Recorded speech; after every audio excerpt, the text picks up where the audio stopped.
Yeah, let's kick it off. My goodness, there is a bunch of wow, holy cow headlines to jump into, my friends. Um, just to give you a hint, okay, so Nigeria bans Twitter, Microsoft, Bing. Microsoft has a search engine called Bing, right? I know you've never heard of it, so that's what I'm saying. But Google has this competitor called Bing that you've never heard of. It's run by Microsoft. It's a search engine, and Bing. Um, it turns out that yesterday was the anniversary of Tiananmen Square from 32 years ago. And in Tiananmen Square, there's a famous photo of a gentleman with a handbag standing in front of a line of 4 tanks, and he has gone. That's kind of one of the world's first viral photos, and he is affectionately known as Tank Man around the world. And if you, on any normal day, if you search for the word Tank Man, you will find images of Tank Man. Simple as that. However, yesterday, on the anniversary of Tiananmen Square, if you did do a search for the word Tank Man on Microsoft Bing, their search engine, it says there's no photos and it says there's no results for Tank Man, just as you would experience if you were in mainland China. But this was happening internationally, even in the US, which has caused the Western media to go a little berserk, understandably. So, from the Guardian, the headline is Microsoft blocks Bing from showing image results for Tiananmen Tank Man. Company blames human error. Human error for after users in US, Germany, Singapore, and France reported no results shown on the crackdown's anniversary. Microsoft has blamed human error on the search engine after its search engine Bing blocked image and video results for the phrase Tank Man, a reference to the iconic image of a lone protester facing down tanks in the 1989 protest in Tiananmen Square on the 32nd anniversary of the military crackdown. And I guess the poll that we could ask is, who here thinks it It's was? human error in commas, right? Comma marks, like Yes, in human quotes, error. They put the quotations. comma in Yes, quotes, yeah. yeah. So I guess we could do a poll, a quick poll of the audience. Who thinks it actually is human error? Go ahead and flash your mics if you think it's human error. Heyman and Justin and Johan and Florian, and anyone who I would love to hear your thought on that. Um, Well, Uh, sorry, Justin, go ahead. You're no, more. no, Heyman, good sir. Okay, The so Canadians always go first. thank you. That's odd. But the thing is, I think if you think about Facebook as well, right? Because remember how Facebook had infiltration of certain foreign people who were friendly towards foreign parties who were filtering information. Same thing could have happened at Microsoft, right? Some people, key people, who could have been in charge of certain aspects of Bing, could have actually changed that search algorithm that day. I'm saying basically people are friendlier towards the opposition party, the CPP. CCP, yeah. See, So Yeah, thank you. and Tyler, can I just real please quick do. add like a line of context to Yes, why this is please, important? please do. So Tiananmen Square, folks, the picture is the CCP government routinely censors what happened in Tiananmen Square, and what happened in Tiananmen Square is from April until June 4th, you had a democratic uprising of peaceful protests from college students. So think children 18 to 22 years of age. The Chinese government got very upset with this uprising, and at the end of the day, on June 3rd and June 4th, they sent in the military and they slaughtered thousands of students, peaceful protesters. They used their tanks to drive over people and crush them beneath their tire tracks. They used their weapons to shoot bullets into these students who were holding books.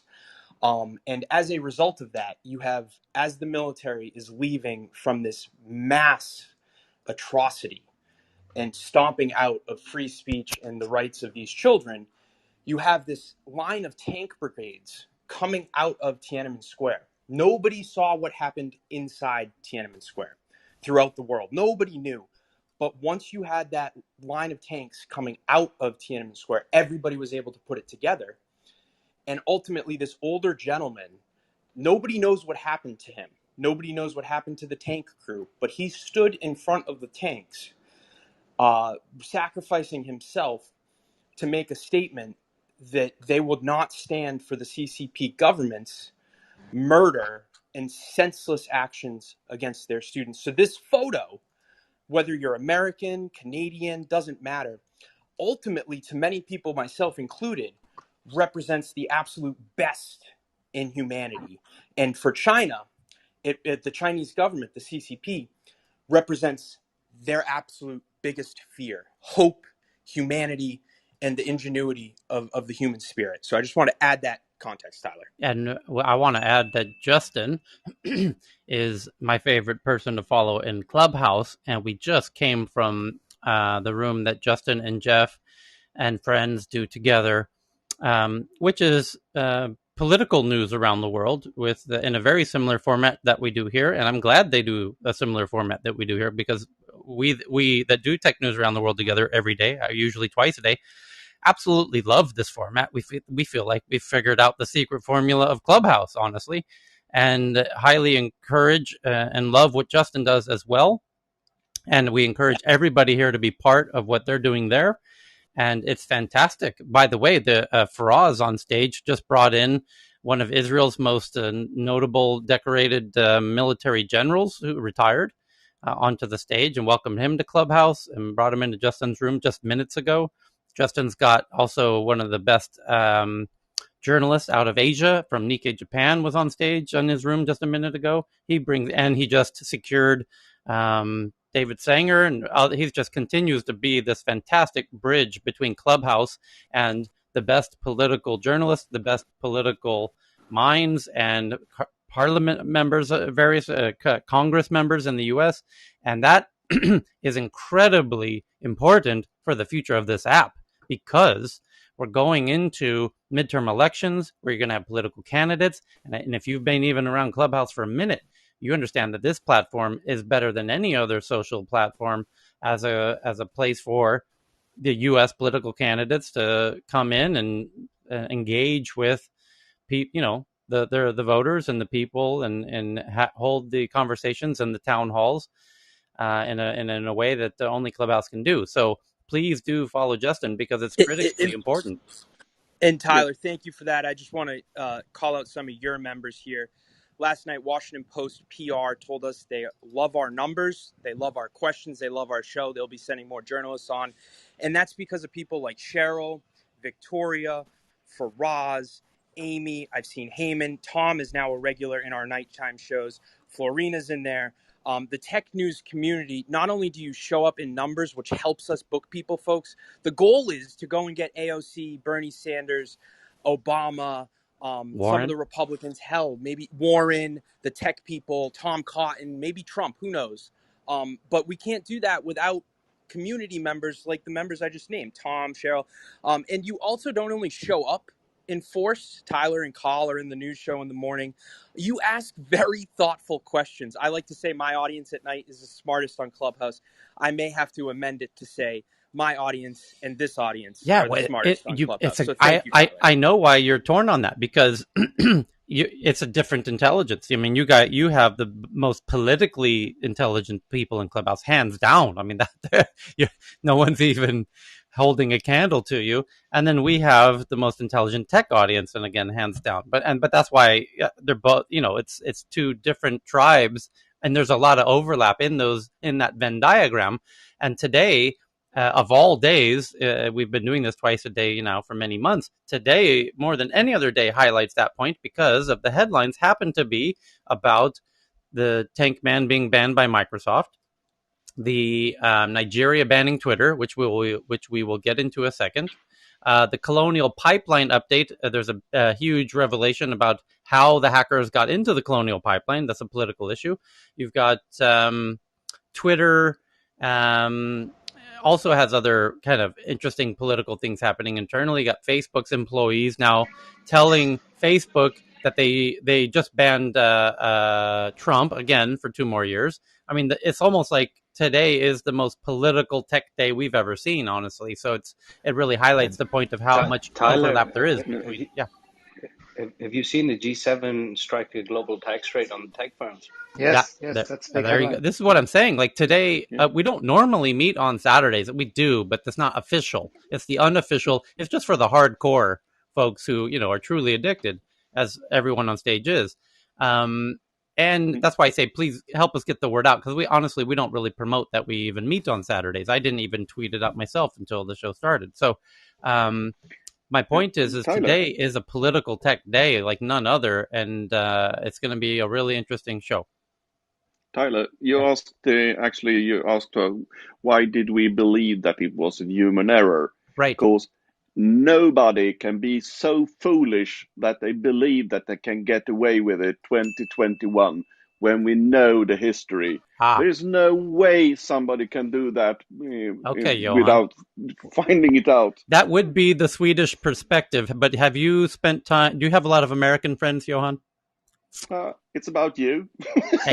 See, now there you go. Because Americans understand that Americans can make such a human error. A Swede would not make such an error.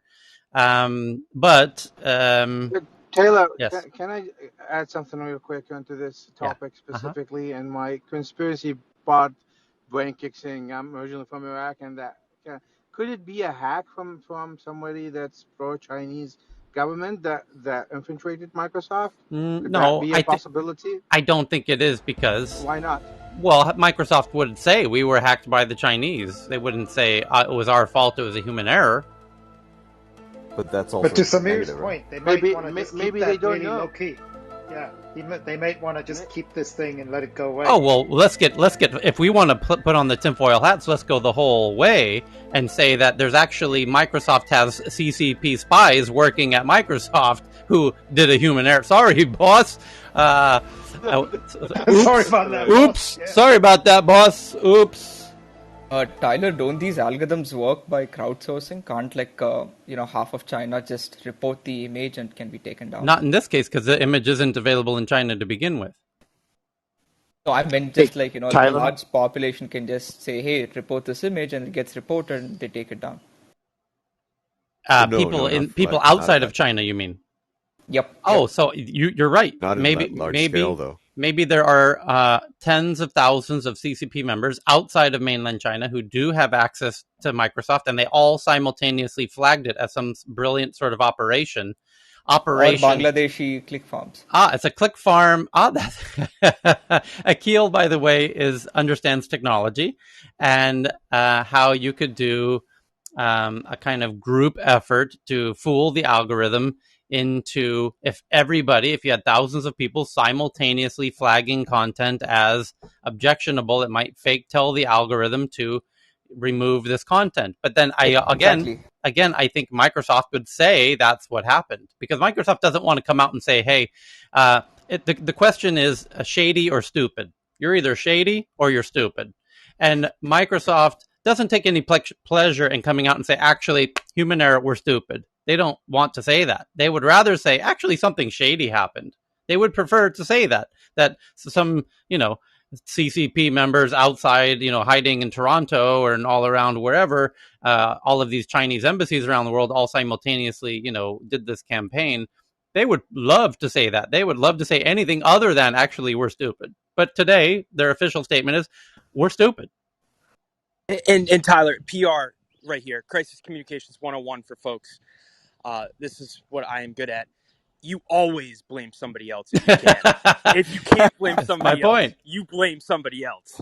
Precisely my point. Yeah. I think the key point, though, Tyler, is, as Justin did and very concise, he told people the story of what actually happened. I think it's incumbent upon all of us to focus on that. There's some great PBS frontline documentaries that really show over the years how they've tried to scrub the history. And I think it's incumbent each of us has to tell the story of what actually happened and get it out there as much as possible.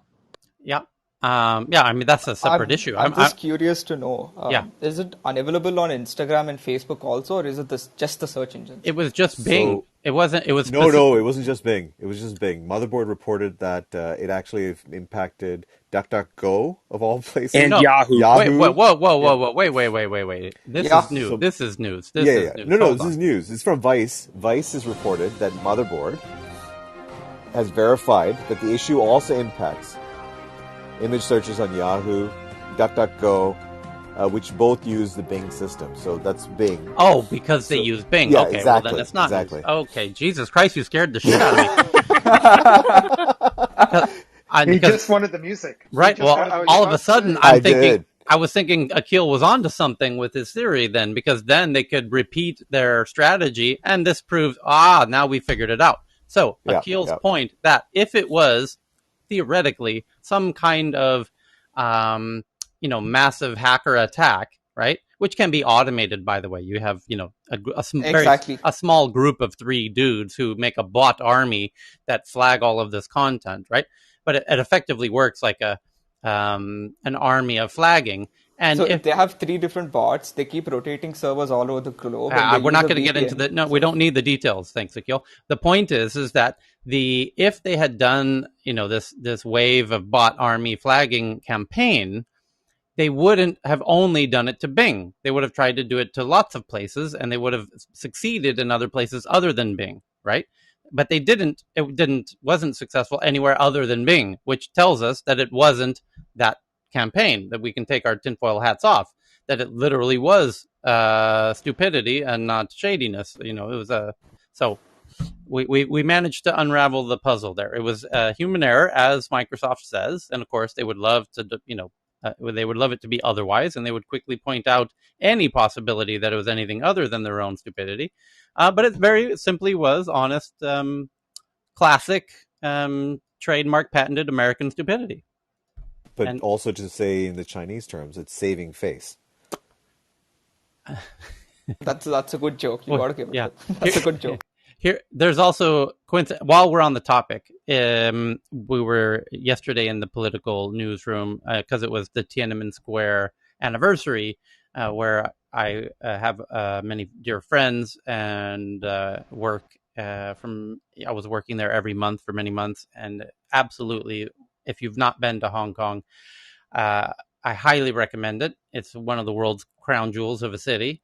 And in fact, I would be honored to. I would live there if I could. And maybe not in going forward, as they're going through an incredible change, which is precisely the point I want to raise right now. Because on this anniversary of Tiananmen Square, anyone who knows anything about Hong Kong knows one of the biggest events in Hong Kong each year is the Tiananmen Square memorial service that they do at Victoria Park near Causeway Bay.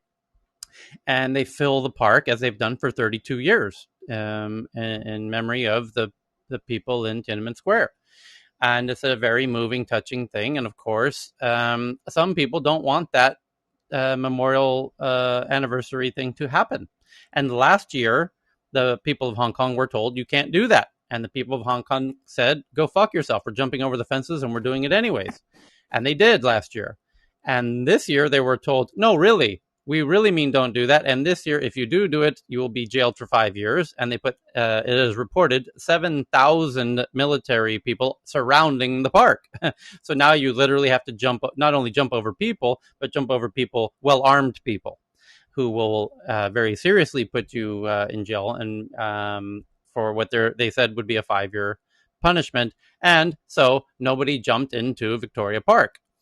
Not surprisingly, for the first time in 32 years, the park was empty during the memorial service. So Hong Kongers, being Hong Kongers, roamed the streets of Causeway Bay with their smartphones out, with their flashlights on as a sort of candlelight alternative, and very intelligently didn't stand still waving their phones as they did in Victoria Park. They continued to walk through the narrow streets of Causeway Bay, all with their phones out, all with their lights on, in a sort of silent protest. And I tweeted that from my personal Twitter account from friends of mine who were there on the ground.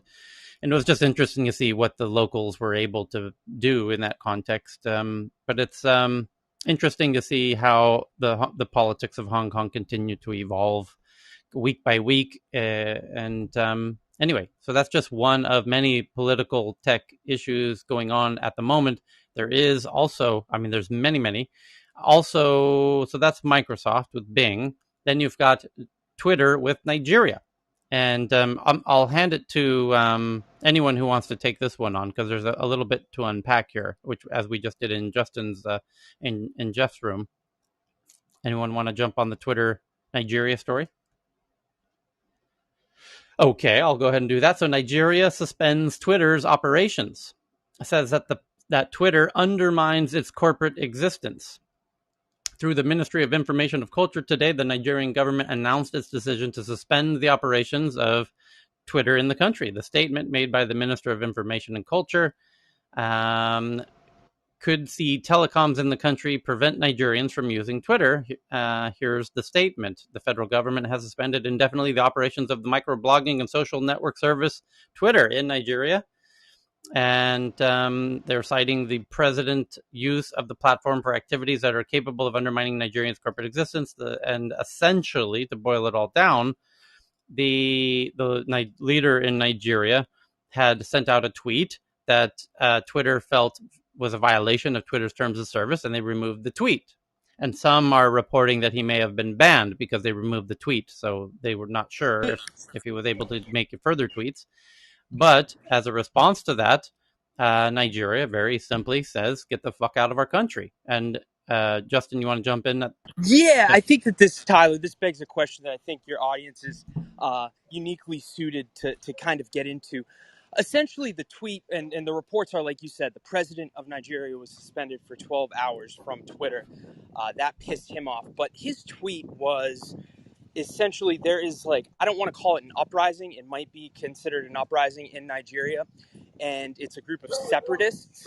And he was essentially threatening them, saying that they're going to show them what it feels like to deal with the government. And I think Twitter took that as a potential concern of using their platform to commit atrocities or rile up the people before atrocities are committed by the state to quell these separatists. So the question that I think would be really interesting is, should Twitter be banning world leaders even if those world leaders are stoking violence? Hi guys. Yeah, welcome. Sorry. Go ahead, Linda. Yeah, so I just wanted to add in here that today in India, Twitter did something similar by banning our vice president of the country, Venkaya Naidu, from using Twitter. So please tell us more.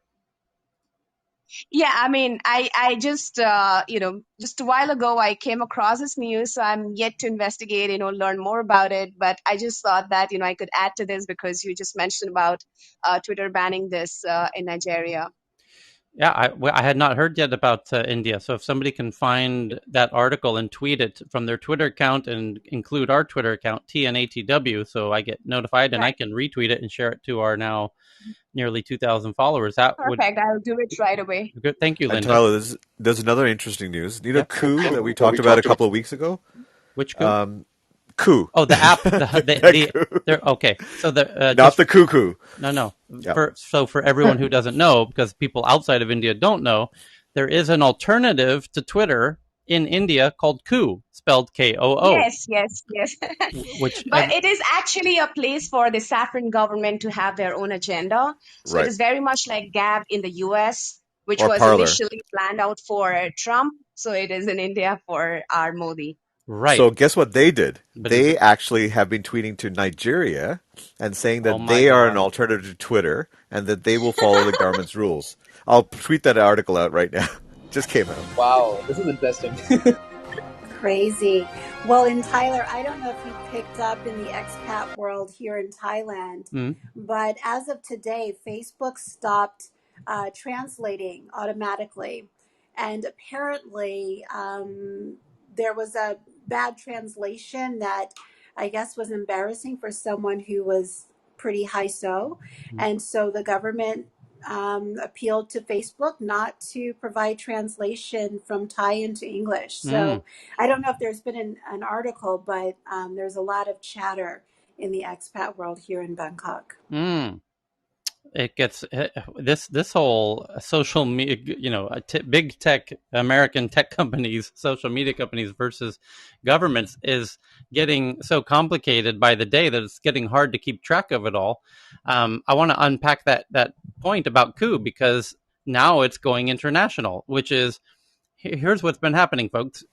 We could start in many different places, but let's start with Twitter and Russia about 2 months ago, where Twitter had some tweets that the Kremlin didn't like. The Kremlin said, remove these tweets or we're going to slow down your service in Russia. Not remove it, but slow it down. And they did. They made it run at about half speed, which made it very frustrating for Twitter users to use. And it inspired Twitter to cave and kowtow as a, you can pick whatever term you like. I like the word kowtow as being, anyway, so India. Twitter folded, and that has set a sort of interesting precedence that has now gone kind of international, where it went to India, and Twitter and Facebook and WhatsApp, and there's by the way, India did ban 170 Chinese apps. So when Twitter had content that India didn't like and asked Twitter to remove it, and they did,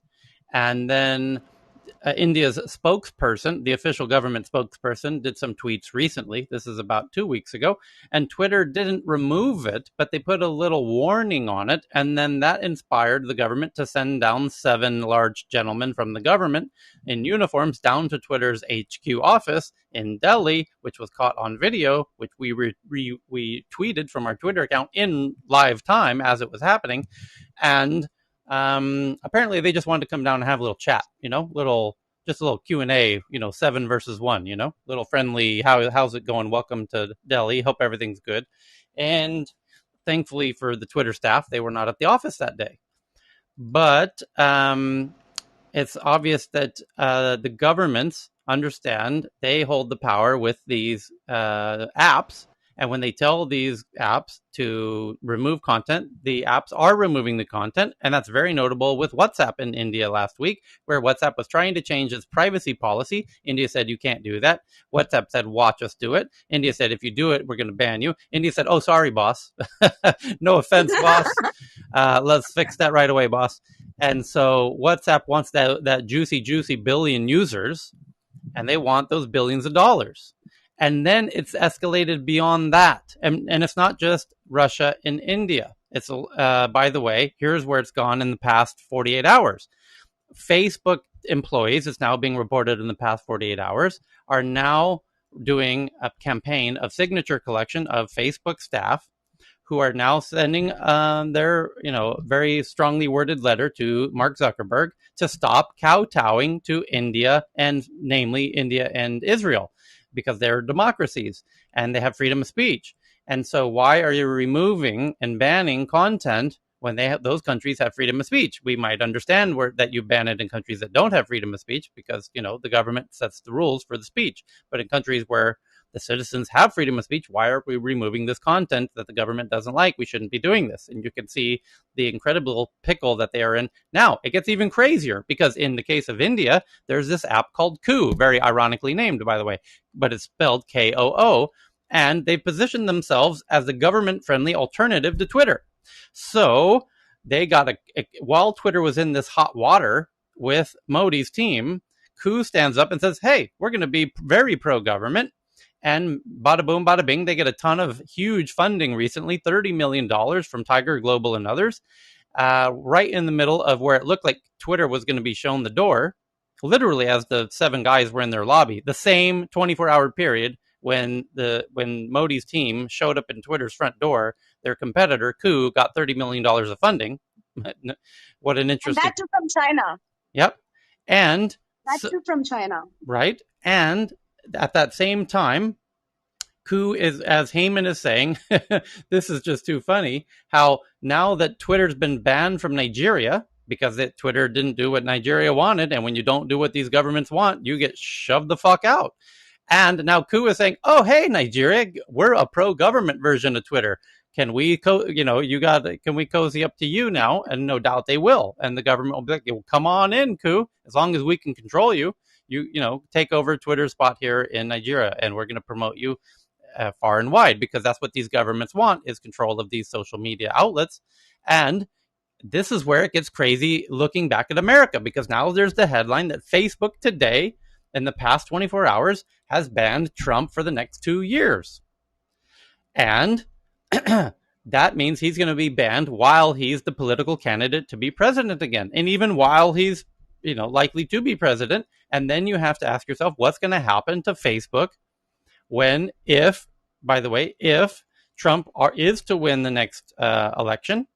And statistically, when the American governments, now that there's all three houses are run by the Democrats, if they do lose, historically, looking any Justin can confirm, normally they will lose all three, at least one of the houses, if not all three. You don't just lose one when you switch back when there's a power flip like that.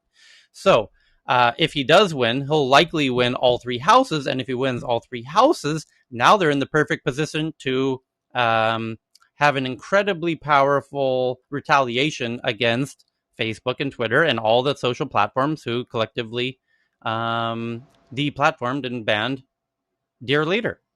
And real quick, here's the political aspect of it. So Tyler's typically correct, right?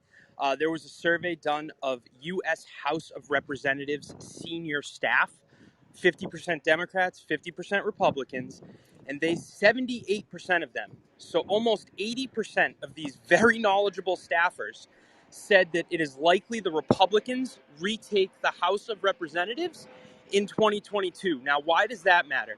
Historically speaking, when one party holds the House, the Senate, and the White House like the Democrats do, they lose 23 seats in the next election on average. Right now, the Democrats, I think, only control it by roughly 8 or 10 seats. So take that into account with the staffers saying that they're likely going to lose, and to account with Justin Higgins here saying that they're likely going to lose. And why that is important is because, like Tyler said, when you lose the House, that means you can't pass any legislation for 2 years.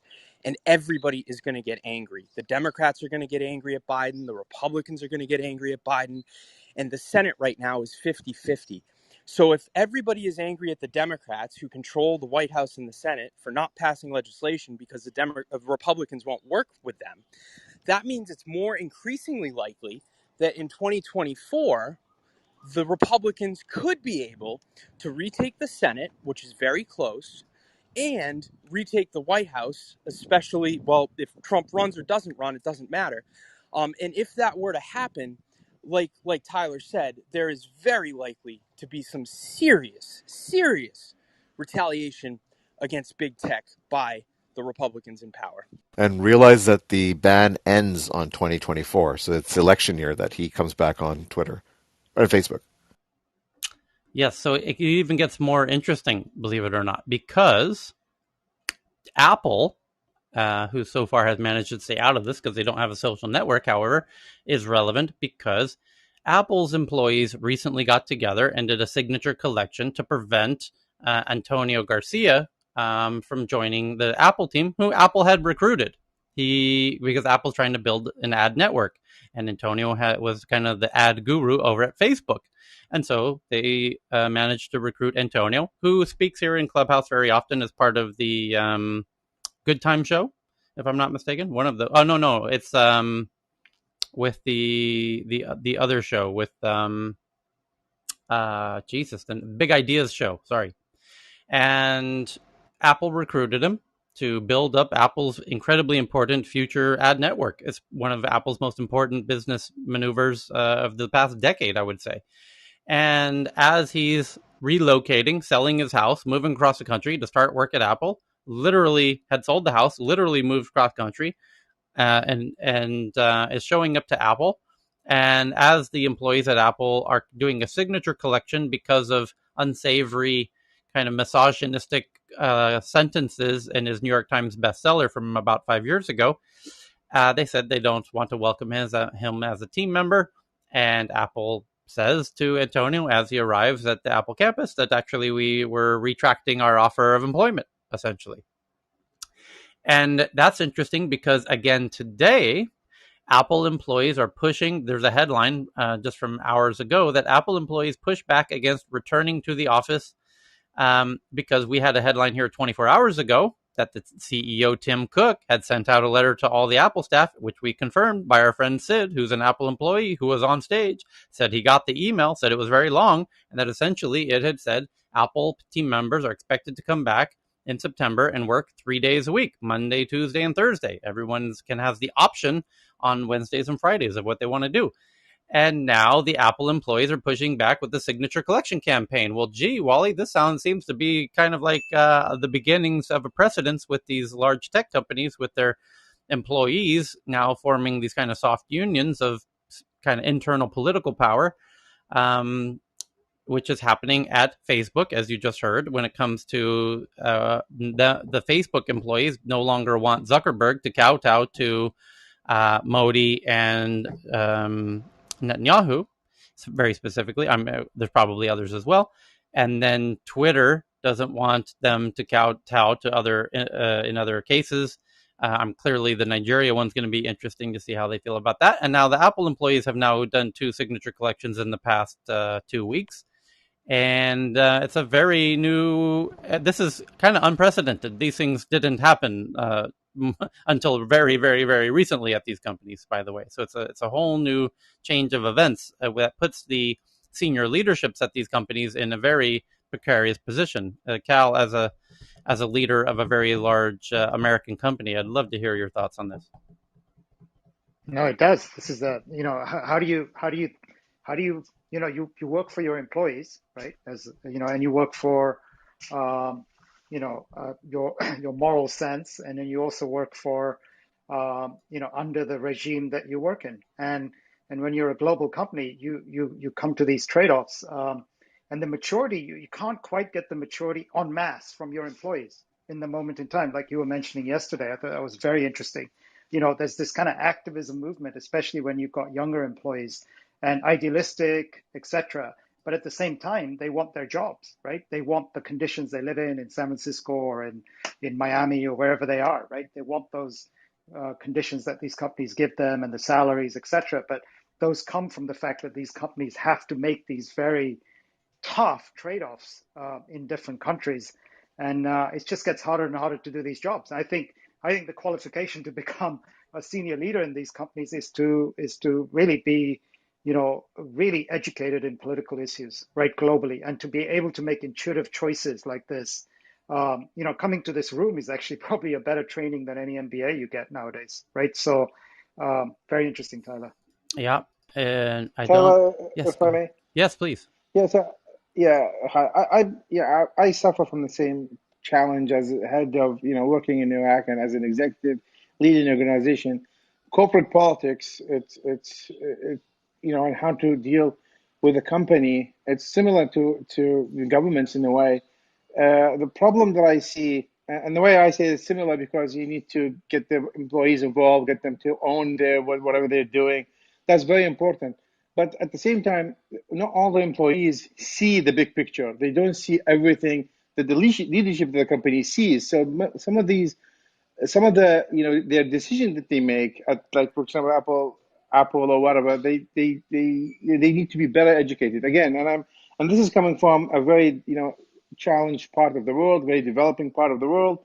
So it's a trade-off, yes, but at the same time, I spend a lot of time. I chose to run the companies I run down there in a very democratic manner and get everybody involved, but not everybody takes sense of ownership. One, two, it takes longer, and competition is harder, especially coming from companies in a more like Chinese companies or more direct approach company with hard line and very direct.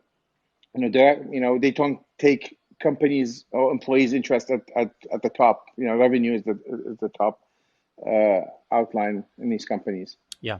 So I wanted Carl's take or anybody's take on this to see what Samir, what would you do as Mark Zuckerberg when your employees are telling you to not bend to India, when you as Mark Zuckerberg know if you don't bend to Modi in India, you're going to be removed from India, just as Twitter was removed from Nigeria, and you're going to lose billions and billions and billions of dollars and probably have to lay off those same employees that are asking you not to bend. So that's just it. It just be do a town hall or to the employees and tell them that you guys for that you're going to get a pay cut or whatever because that's what you're going to do. But it's going to be a collective decision. It's rather than being Mark Zuckerberg's decision. And that's my take. I don't know. It's harder, I think longer, more Samir hits a very, very good point that I think, Tyler, you alluded to probably a couple of weeks ago, right? Yeah. the Swedish method of operating I in the agree. sense that Yeah. you do have to have some kind of town hall here. You do, and it's hard to do it in a global business, but you do have to get them on board. You can't kind of make this decision and say, hey, by the way, this was the trade-off centrally. You just because it won't survive. That Well, decision won't. It'll unwind. It'll have repercussions. So you have to do the tough work of doing some kind of tough town hall there. yeah. What I mean by town hall is a collective decision. Like, Yeah. And that's the Swedish approach is, as a company, we make this decision and we come to a consensus about what's best for the company. And then let's see how they feel once all of the cards are on the table about their future employment might be at stake if they make that decision they're promoting. Um, that would be Linda super wants. interesting, but that would be very hard to do with a company the size of Facebook. yeah, that's the issue. The Yeah. size makes it tough. Maybe not. I mean, you do voting in the state of California. It's a huge vote. But if Hey, they have, Tyler, you have a little bit of static. You have sorry, a little bit of It's static. Linda. Yeah. Yeah. Oh, okay. Sorry. you wanted to chime in, Linda, or she just had to. I guess she got cut out. Anyhow, there's the political tech news rolls on. As I said, this is an incredibly unprecedented tech news, tech political news developments. One is just a quick update on the Colonial Pipeline, which we covered from the hour it broke, by the way. The hackers, it's now being revealed that the hackers that breached the Colonial Pipeline used passwords that were essentially publicly available on the dark web, so that it wasn't actually a true hack in that sense. They had found there, by the way, how it works is hackers collect databases of passwords and they share them together on what's called the dark web. And these are referred to, they kind of deduplicate and share it all in a big spreadsheet to oversimplify it, and what they refer to in their own parlance as rainbow tables. And in this, these are kind of traded like trading cards in the hacker community on the dark web. And the password for essentially for the Colonial Pipeline was available. And so it wasn't that one of the employees was tricked into clicking on something and revealing the password. It was the password was available on the dark web. And by the way, so are your passwords.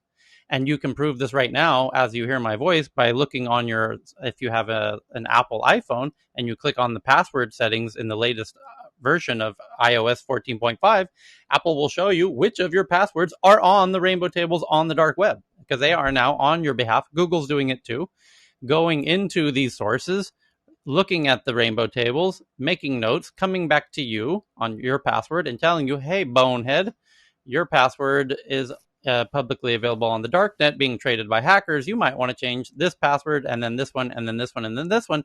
And for God's sakes, please, please, please, I know you've heard it 100 times, do not use the same password for multiple websites. Here's why. Because on those databases, a hacker can very easily see that Dave, who joins us, he's not on stage at the moment, so I can pick on him.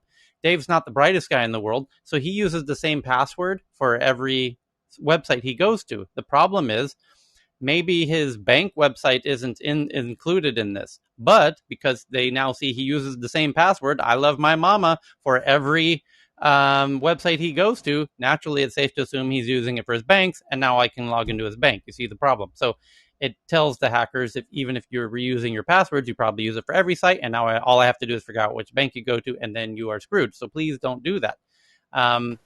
So that's the update on Tyler, I got a letter from Yep. Apple right now. Apple Yep. employees, they're saying that do not use the word bonehead. Yeah. Better to use a little bit of dense thinking. Dense thinking. Okay. Tyler, enhanced you should be cranium, aware perhaps. that Yep. yeah, what they actually used the login and password for was for their Pulse secure VPN gateway. That was how they actually Correct. entered the network. Yeah. I'm simplifying it for the non-geeks in the room. So there's other, by the way, more political tech news. Like I said, today is a very special political version of tech news around the world. And the other massive political news in the tech sphere is that the G7, meaning the big 7 tech countries on the planet, all got together.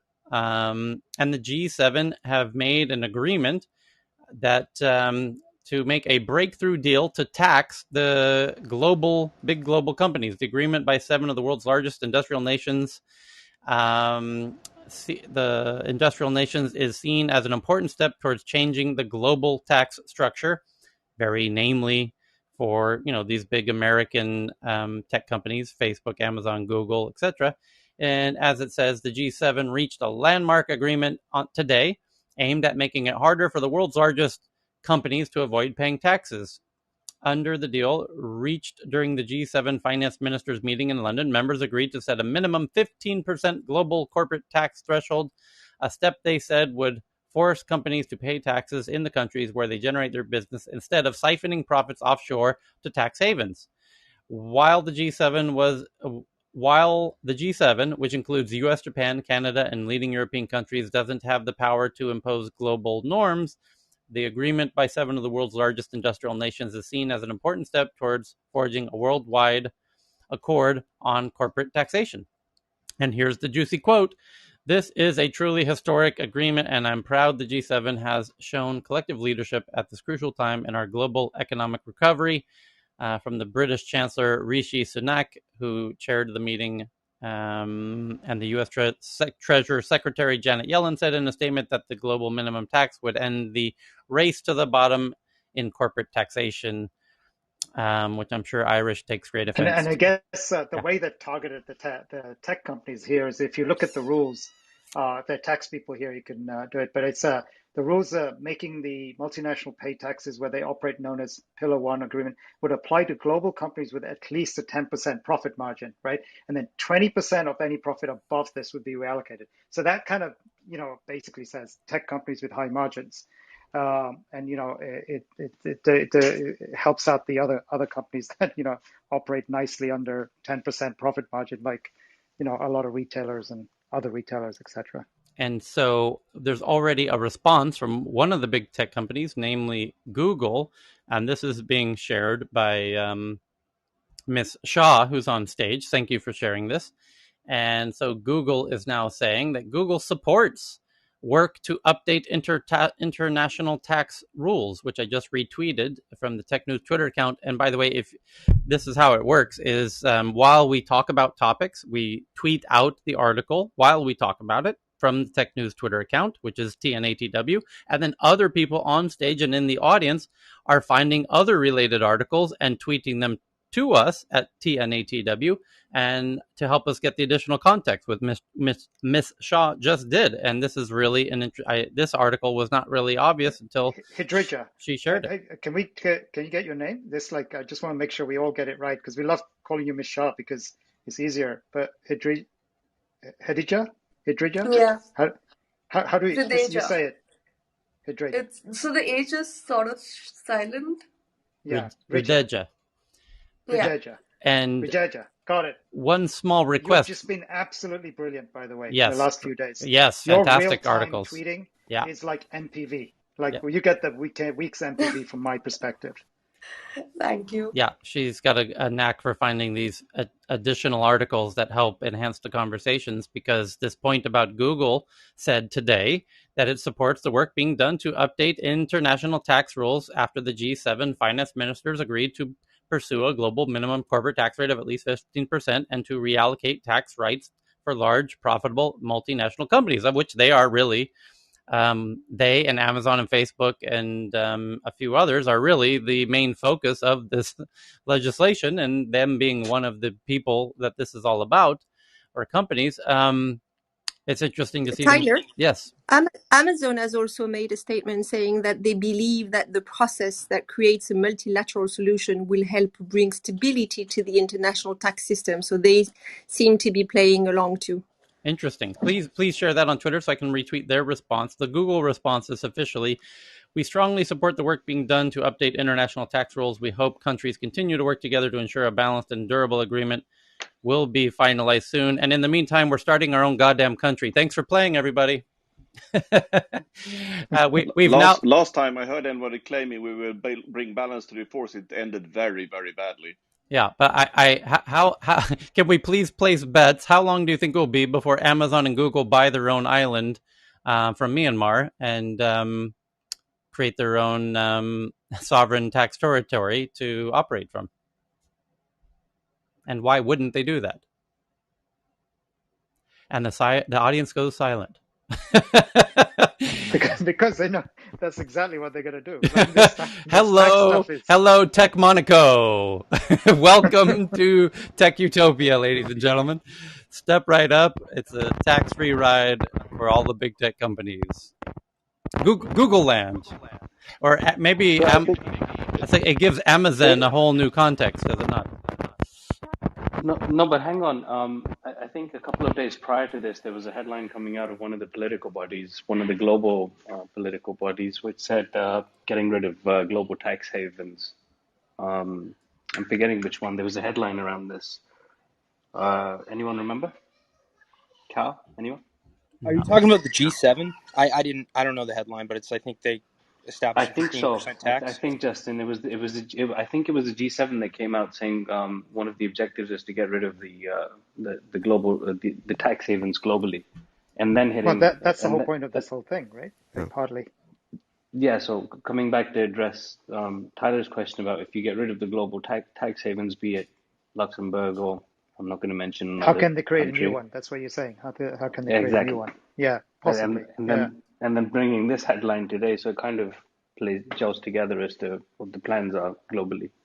Hopefully, it won't apply to certain places in the middle of the world. But anyway, that's a different topic. I would love. Where you're hanging out with low taxes, you mean? Sorry, just kidding.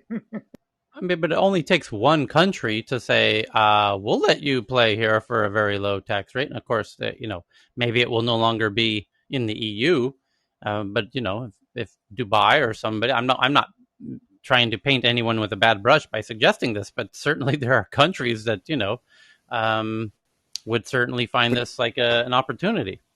And Tyler, it's one of the not a bad biggest. thing. Yeah, but Sorry. Justin, Okay. It's not a bad thing either, right? Because elected officials or not elected officials, they have to look out for their own citizens, and just because, and I'm a Democrat, right? So taxes on the working class scare me, but not on wealthy big corporations. But again, if a country wants to have their own tax jurisdiction, then I don't think you're making a value judgment on it. You're just saying, hey, a country may do it to attract this big business, and it may help out their own citizens to the detriment of others. and remember, the biggest tax haven in the U.S. is Delaware, right? To add to Justin's point, and guess who's from Delaware? Well, Biden. And to Justin's point, in the article that I've shared, Ireland is already alluding to that because they say that they've offered all along a low tax rate, and they quote that it's in everyone's interest to achieve a sustainable and ambitious agreement, but also it has to meet the needs of small and large countries, developed and developing. So it seems that they're alluding that they might want to squeeze in an exception for their country. Yeah, and Ireland has a low tax rate, and they are actually developing with their tech manufacturing, which I'm sure Tyler and everybody else can get into great detail.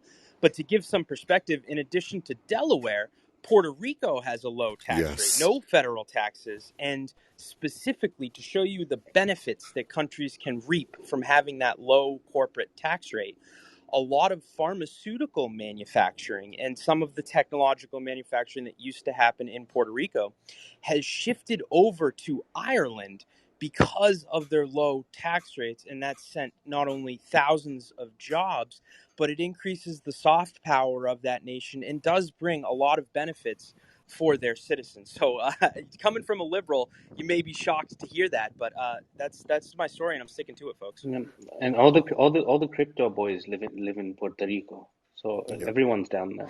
All the crypto billionaires, millionaires, everyone's down there. well, So So, I'm not sure what the Ron, tax rate is it is, just? but But is it just mailboxes that live there, or are the actual people uh, living in Puerto Rico? Puerto Rico forces you to actually live there half the year. Justin can you confirm. have to live Yes, I there. can. Yeah. So, which, by the way, is not a bad place to live. It's quite not a bad place. Cheap, I'll do my plug. I used to be a government official there. Cheap, folks. The beaches are beautiful. The water is blue. The people are friendly. and it's very, very cheap. So book your tickets now to the island of Puerto Rico. and today's version of Tech News Around the World is sponsored by Puerto Rico. So, by the way, all of the crypto geeks. Definitely not Amazon. Yeah. Now they're more in debt. Yes. Now that we're at the top of the hour, let's step into our Amazon box for a minute while we reset the room. And what happened to our Amazon friend? He left. He's gone. That's no. okay. But the Puerto Rican crypto community is actually in Miami today for the Bitcoin conference called Bitcoin 2021, where Jack Dorsey was just on stage while we were together about 12 hours ago. And we had friends live in the audience live streaming to us that he was being heckled on stage. Indeed, he was. And now there's videos of it have been leaked that show precisely what this heckling was all about. It was a lady in the front row who was, as Jack Dorsey of Twitter was on stage, who is one of the leading voices and figures in the crypto space. The lady in the audience was saying and accusing him of silencing voices on Twitter and kind of manipulating elections or having unnecessary influence in elections. And he very calmly said, well, let's talk about it. And she was escorted out of the room by security. And he, as he's known to be, incredibly calm and said, well, let's talk about it. And he encouraged the person who was interviewing, yeah, let's go ahead and add that to your next question because we can talk about it, he said. And he is in the news today for other reasons because as part of his keynote at that event, Bitcoin 2021, he did say a couple of very interesting things indeed. One that got picked up by the news and one that did not.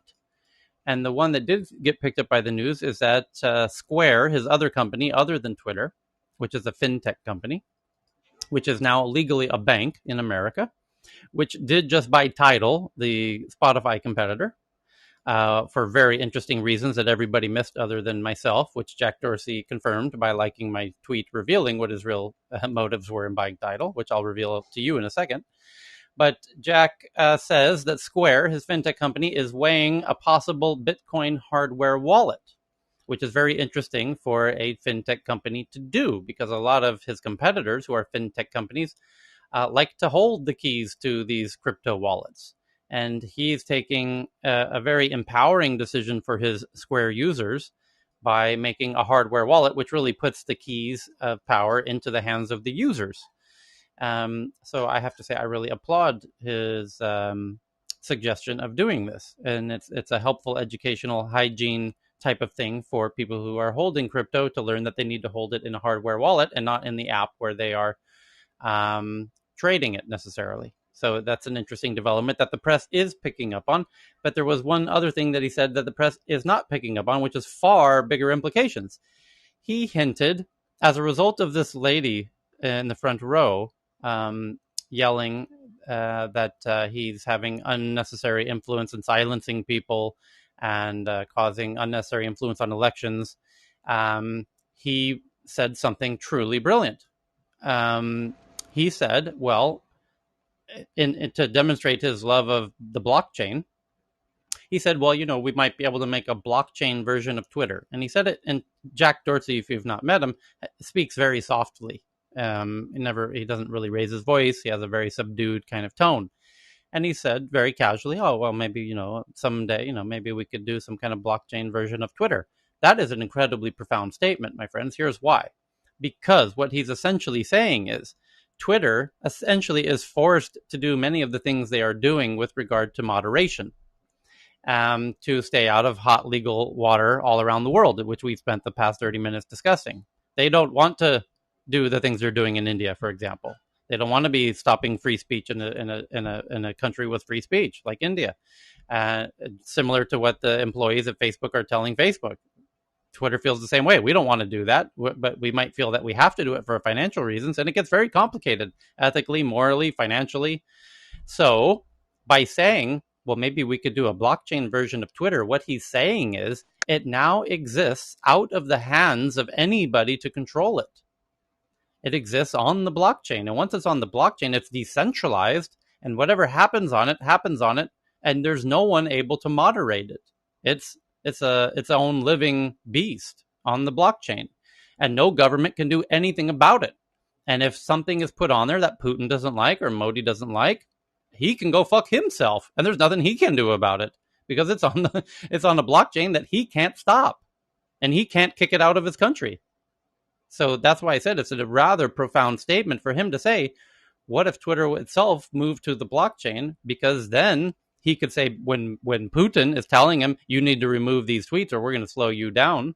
And when Modi's sending thugs down to his office to beat up his employees in broad daylight, he can say, yeah, well, good luck. That's not going to do you any good because this is all on the blockchain and you don't control the servers because it's all decentralized. It's not a centralized server network that you can turn off the power to and kill the service, as Hang on, Nigeria just between did in Nigeria. Nigeria just went to Twitter's servers and turned off the power switch to the servers and cut the Does this internet mean like cable. Tyler? Yes, So to a tech idiot, does this mean like the CCP government who blocks Twitter? If it's on the blockchain, does that mean they can't do that? Like, what correct. does that mean for that? Correct. And this is why China has such an interesting relationship with Bitcoin, because it's on the blockchain, which ultimately they don't control. They have means of trying to control it, and different countries have different abilities to control it. And China has the most controls of all because they're willing to, jail their citizens and do incredibly rough things with citizens for doing things they don't like. And they have social credit scores and all kinds of things to give lots of headaches to their citizens who don't follow their directions. But in democracies, it's going to be very, very, very difficult to stop a fully blockchain-driven project. So Does Tyler, Tyler, anyone did mind? this Tyler, this is actually Gabby. happen, or are we just building up on Hang the on, theory? No, Jack Faraz, hang Dorsey on. You don't. said when the lady in the front row, which this is why I said it stuns me that. The lady, Yeah. this is Gabby. Gabby's here, by the way. Oh, hi, Gabby's Yeah, Gabby. actually at the the event. lady, the Yeah. lady is Laura Loomer. Yes. And just so you guys know, there's already a decentralized version of Twitter out there. It's called BigClout.com. And just so you all know, Twitter is on the blockchain. But the problem with Twitter is its terms and conditions and the fact that it's managed by actual people. And then that Jack Dorsey has to pay that staff.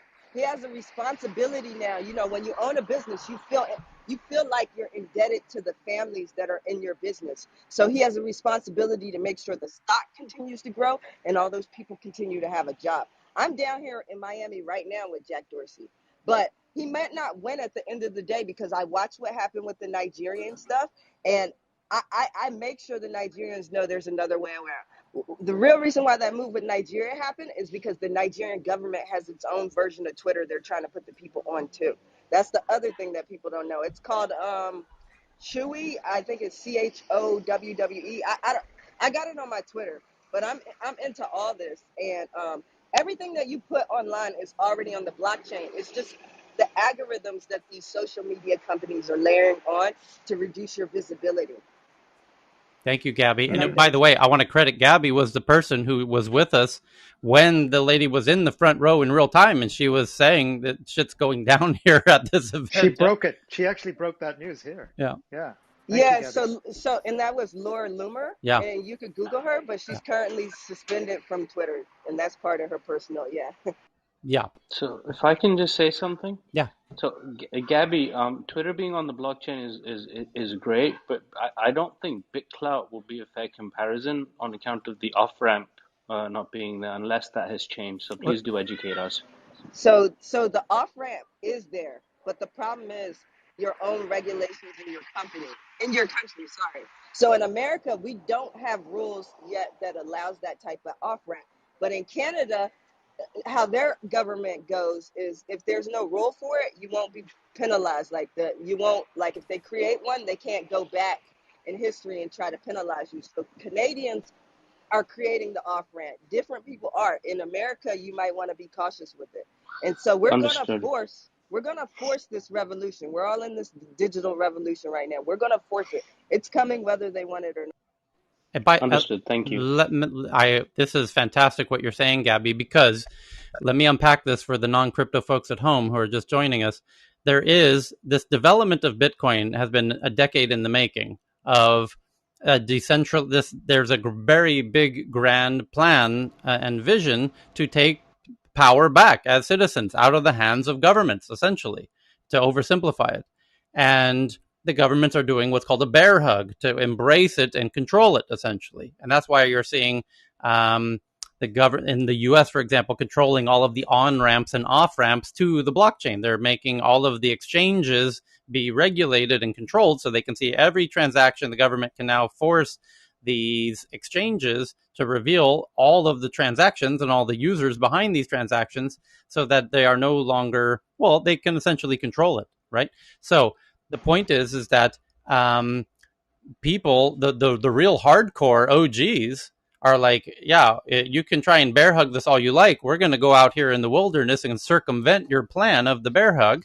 And so there's a lot of friction developing right now on this point of, are the citizens actually going to rise up together and create their own kind of independent, kind of separate from the central bank system with regard to finance, but not only finance, but also identity, which will become the next kind of battlefront. Is, will we have our own sovereign identities separate from the state issued identity systems? And that will be another very interesting development. And beyond that, your own data. Will your own data exist separately from these centralized power structures, essentially? And Tyler, before we forget, we need to create a Tech News Big Cloud account ASAP. So well, just my 2 cents. I just want to highlight what Gabby's saying, because Gabby's at that event right now, the Bitcoin 2021, and those people who took the time to fly there, and their own time and money and resources to fly there, that is perhaps the largest physical gathering on planet Earth to date of people who are likely hardcore OG folks who still want to keep the vision alive of getting the power back out of the hands of this, the traditional power structures and the centralized finance and centralized governance and everything else, and that the true vision of Satoshi Nakamoto was to put the power back into the hands of us, the people. And so it's interesting. Yeah, What I would love to be a fly on the wall at that event, Gabby. yeah, okay, so there's a live stream of the event right now. You all can watch it. It's on YouTube. I'll message one of you it. I'll message Tyler it Yeah, and and I'll tweet Cal. it out to our Twitter account, please. Yeah, Yeah. And perfect. this is the other thing. We're here for Bitcoin, but Bitcoin might be the poster child for something else. And let me tell you how. Pay attention to who mines Bitcoin. And the United States right now is fighting with who right now? China, right? Pay attention. Just watch. Be patient. A lot's going to change. It's all the dollar hegemon, right? It's all dollar versus crypto, and a lot of this geopolitical stuff is going to drive that too. If our allies in Asia need weapons, they're going to be spending it in dollars. Yeah, we had a room earlier today. I forget who was hosting it, but it was about the Chinese digital currency and why they're doing that, and why so many countries are now putting out their own digital currencies, and how China plans to use its digital currency as part of its Belt and Road Initiative to force those loans that they do all throughout Africa. There's barely a country in Africa who isn't part of the Belt and Road Initiative. And that David Chang, who joins us here, who manages the Bitcoin mining in China, which he's currently helped them relocate to the US, ironically, is that the Belt and Road is sort of a Trojan horse to get the African countries using the Chinese digital currency. And then that really becomes an incredibly strong lever in against the US dollar hegemony, which would be, And yeah. and we had a U.S. congressman on this past Wednesday Yes, you this did. week with and Tyler, you were so kind to be in that room. But folks, his grandfather wrote large portions of the Marshall Plan. The guy went to Harvard and MIT Business School, worked in blockchain technologies for 5 years as a technology expert. Ultimately, he said from his expertise in Congress, and folks, he sits on the Financial Services Committee. So that is the committee that regulates financial services. So think banks and cryptocurrency and the U.S. global hegemony with our dollar. He said that lawmakers are keenly aware that our dollar is one of the things that makes us great alongside our freedom and our soft power around the world with our military power, and that U.S. legislators and lawmakers are keenly aware of this, and they will do everything within the bounds of good reason to maintain that global hegemony. So don't think that the U.S. isn't aware of this, and he said it's really not a risk from his perspective that China will challenge us on the currency realm with their digital offerings. Yeah, I just want to add they're already challenging us in areas where there's no jurisdiction, which is space. They have, like, GPS used to be the technology by America. The other one, I think it's called Baidu. Baidu. I know how to spell it, but the Chinese now have more satellites in space than America does. It's going down. That's all I can say. Very. Yeah, but China has no countries are going to trust no countries that have that aren't between a rock and a hard place. Just go look at the UK and what happened with their 5G installation. Are going to seriously trust China with their critical networks, especially after what happened with the pandemic and how China. And you can, again, folks, we're having the world's foremost expert on China come in, U.S. China policy, come in tomorrow, Sunday, 1 p.m. Eastern. What happened was when the pandemic hit, China nationalized all of our factories that were producing PPE. And they did this to a lot of Western countries around the world. When we needed China, they said, hold on, wait a second. You're not getting products that you actually bought and paid for. You're not getting products from factories that you own. You're not getting products from the employees that you pay that created these factories, because we're going to nationalize it. And in turn, what we're going to do is we're going to force you to give us diplomatic concessions, despite the fact that millions of lives depend on these goods. So, I mean, if anybody thinks that countries around the world that actually have a choice are going to freely give up all of their data and rely upon global satellites from China, I think that they're sorely mistaken here. So my point was to say that it's about privacy and the fact that now they can spy on America through other means. And Yeah. so it's not about someone trusting China. It's about China having knowledge, being able to obtain knowledge through the satellites that they put up around space. And I'm done speaking. Yeah, This everybody's is been Robert. spying on everybody. This is Robert. Real quick, just a reminder. Some of us talk about now, and some of us talk about tomorrow. So we can pound our chests all we want about today, but we still need to think broadly about tomorrow. And there will be challenges. And those of us who think that we will not have the challenges, then we will not be prepared for tomorrow. And right now, everybody's talking about China. There will always be some competitor. And know that also check on the financial side, keep your eye on different countries' sovereign wealth funds and take a look at how they will be investing. Not just looking today, keep your eye on it over time. We can pound our chests all we want, but we need to be thinking strategically how we function as the landscape changes. Thank you, Yeah, Robert. I Great don't think framing, Robert. anybody's only Great looking at framing. today. Yeah.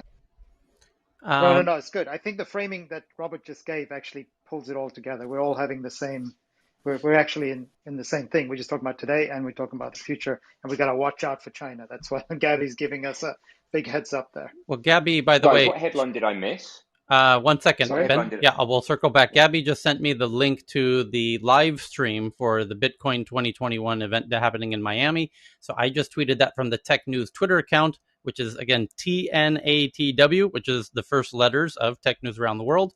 Please do give it a follow, because we share all of the articles that we talk about here on stage. And then the people on stage and in the audience find even more articles related to the discussions and send those in. And I often retweet those as well. And we encourage you to do that. And thank you, Gabby, for sharing the live stream link, the YouTube live stream link to Bitcoin 2021. And on the topic of the governments and their squaring off with the American social media networks, India just today, in fact, just a few hours ago, is now telling Twitter to comply with IT rules or face, quote unquote, unintended consequences, is the new words India and Delhi are using with their friends at Twitter. India has told Twitter it has one last chance to comply with new IT rules or face, quote unquote, unintended consequences. End quote, according to a copy of an official letter seen by Reuters. And I'm now going to tweet that out. Or actually, I just tweeted it out. And thank you to RootVs for tweeting that in so we can retweet it out. That's how it works here. And speaking of looking forward and to the space and the satellites and whatnot, I'm now retweeting an article that you really have to see to believe. The headline is from CNN, NASA is getting serious about UFOs. And the story says from CNN Business in New York, NASA's new chief is setting up an effort to further study unidentified flying objects within his first month in office. Bill Nelson, the former Florida senator and spaceflight veteran, told CNN Business's Rachel Crane during a wide-ranging interview on Thursday that it's not clear to anyone, even in the upper echelons of the U.S. Space Agency, what the high-speed objects observed by Navy pilots are. Nelson added that he does not believe the UFOs are evidence of extraterrestrials visiting Earth.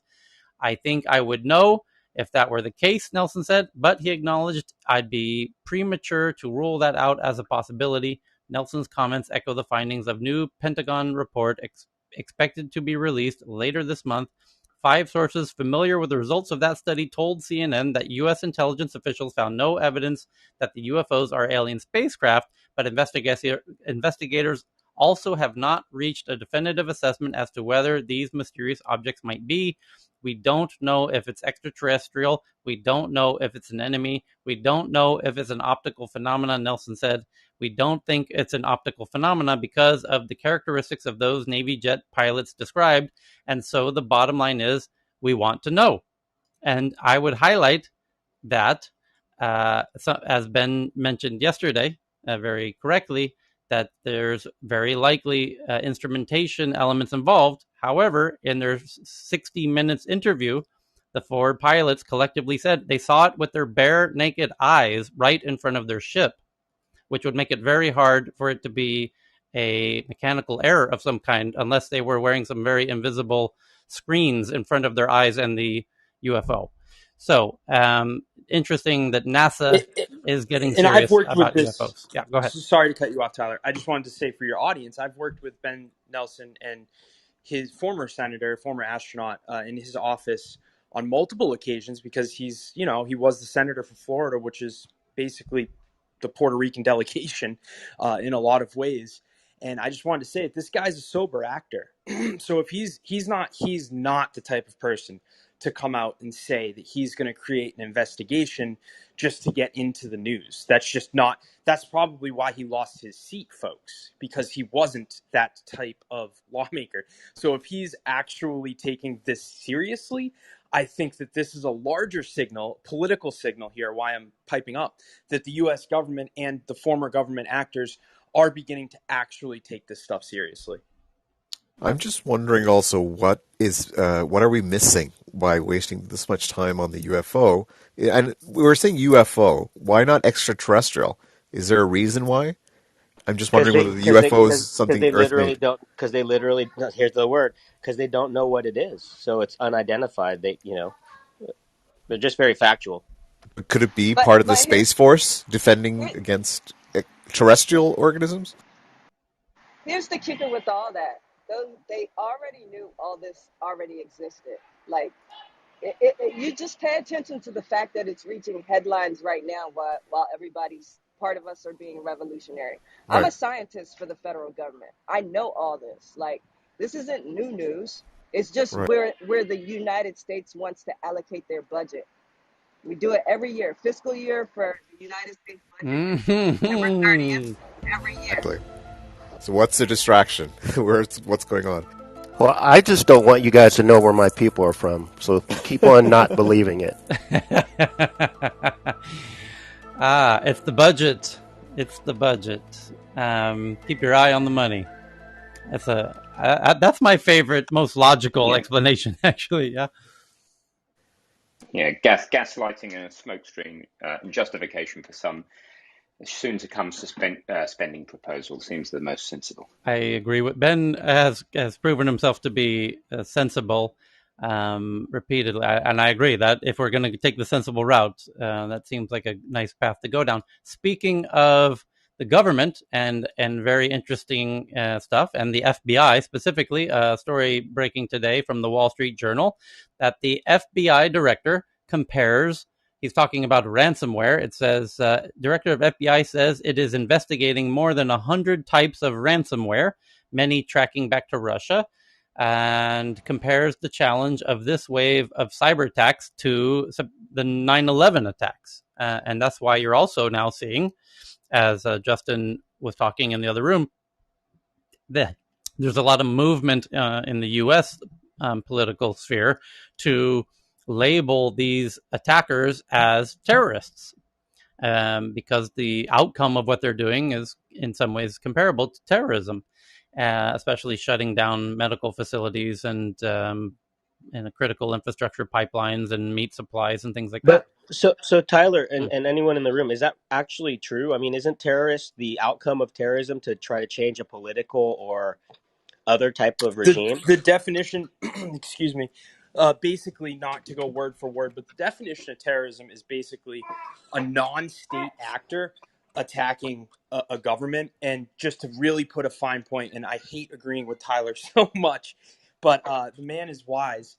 One of the former CIA director, who was also the former Secretary of Defense, who was also the former White House Chief of Staff, who was also the former director of the Office of Management and Budget, which is the executive branch controlling the U.S. spending from the presidential level. So this guy held, I don't know how he had all of these hats, and he used to be a member of Congress. He designated these Russian hackers as terrorists, and he's respected across Republicans and Democrats. I'm not trying to be combative, but what I want to cut to the chase is like these guys are asking for money. They're not asking for Trump to resign. You know, like if you really want to be a terrorist, go freaking shut off our electricity So, and say, hey, we're not going to turn it on until XYZ happens politically. so, That's what so, I mean. These are just criminals. no, totally, right. Pardon me. So here's the thing, that appears to be their motive, right? And if we're just going to take everything at face value, I think that would be a fine approach to take. However, I think, then this is why Tech News Around the World is so great. I think we need to go a step further and a little bit further into the political realm. So what's happening here is these hackers, we assume, are coming from Russia. Not only that, they are receiving impunity from the Russian government. And the result of that impunity means basically the Russian government is not going to try and find these people. There's not going to be consequences for these people because they are safely tucked away in Russia. And as part of that, our intelligence communities have told us that they received this impunity from Russia because they've agreed to not hack anything using Russian systems. So that's not only Russia, but that's Russia's allies. So to take this all a step further, if you're looking at the context, yes, they appear to initially be criminals holding U.S. systems hostage, and their only motivation appears to be money. But because they have impunity and protection from the Russian government, because they're only attacking essentially Western sites, and because in addition to extracting money, they have not only a tangible impact on our stability, they are, in one case, the Colonial Pipeline, halting the transportation of 45% of the East Coast's fuel, which in the United States goes to our political capital in Washington, D.C., our financial capital in New York City, and our academic capital in Boston. They're disrupting all of the fuel routes literally and tangibly. But in addition to that, they're disrupting the production of 25% of our meat in this country, causing prices to go up. And more so, this is where you get into the realm of terrorism. They are having a massive psychological impact on people across this country. Now we're concerned about our government not being able to protect us for gasoline in our cars. Now we're concerned about the government not being able to protect us so that we have food on our plates. And it's really a There we go, psychological Justin. operation here. Well done, buddy. But Justin, Exactly. Thank you. Wait, interesting that these things really started to kick up when Biden came in, and especially being pointed at from Russia, who seemed to be very comfortable with Trump in power.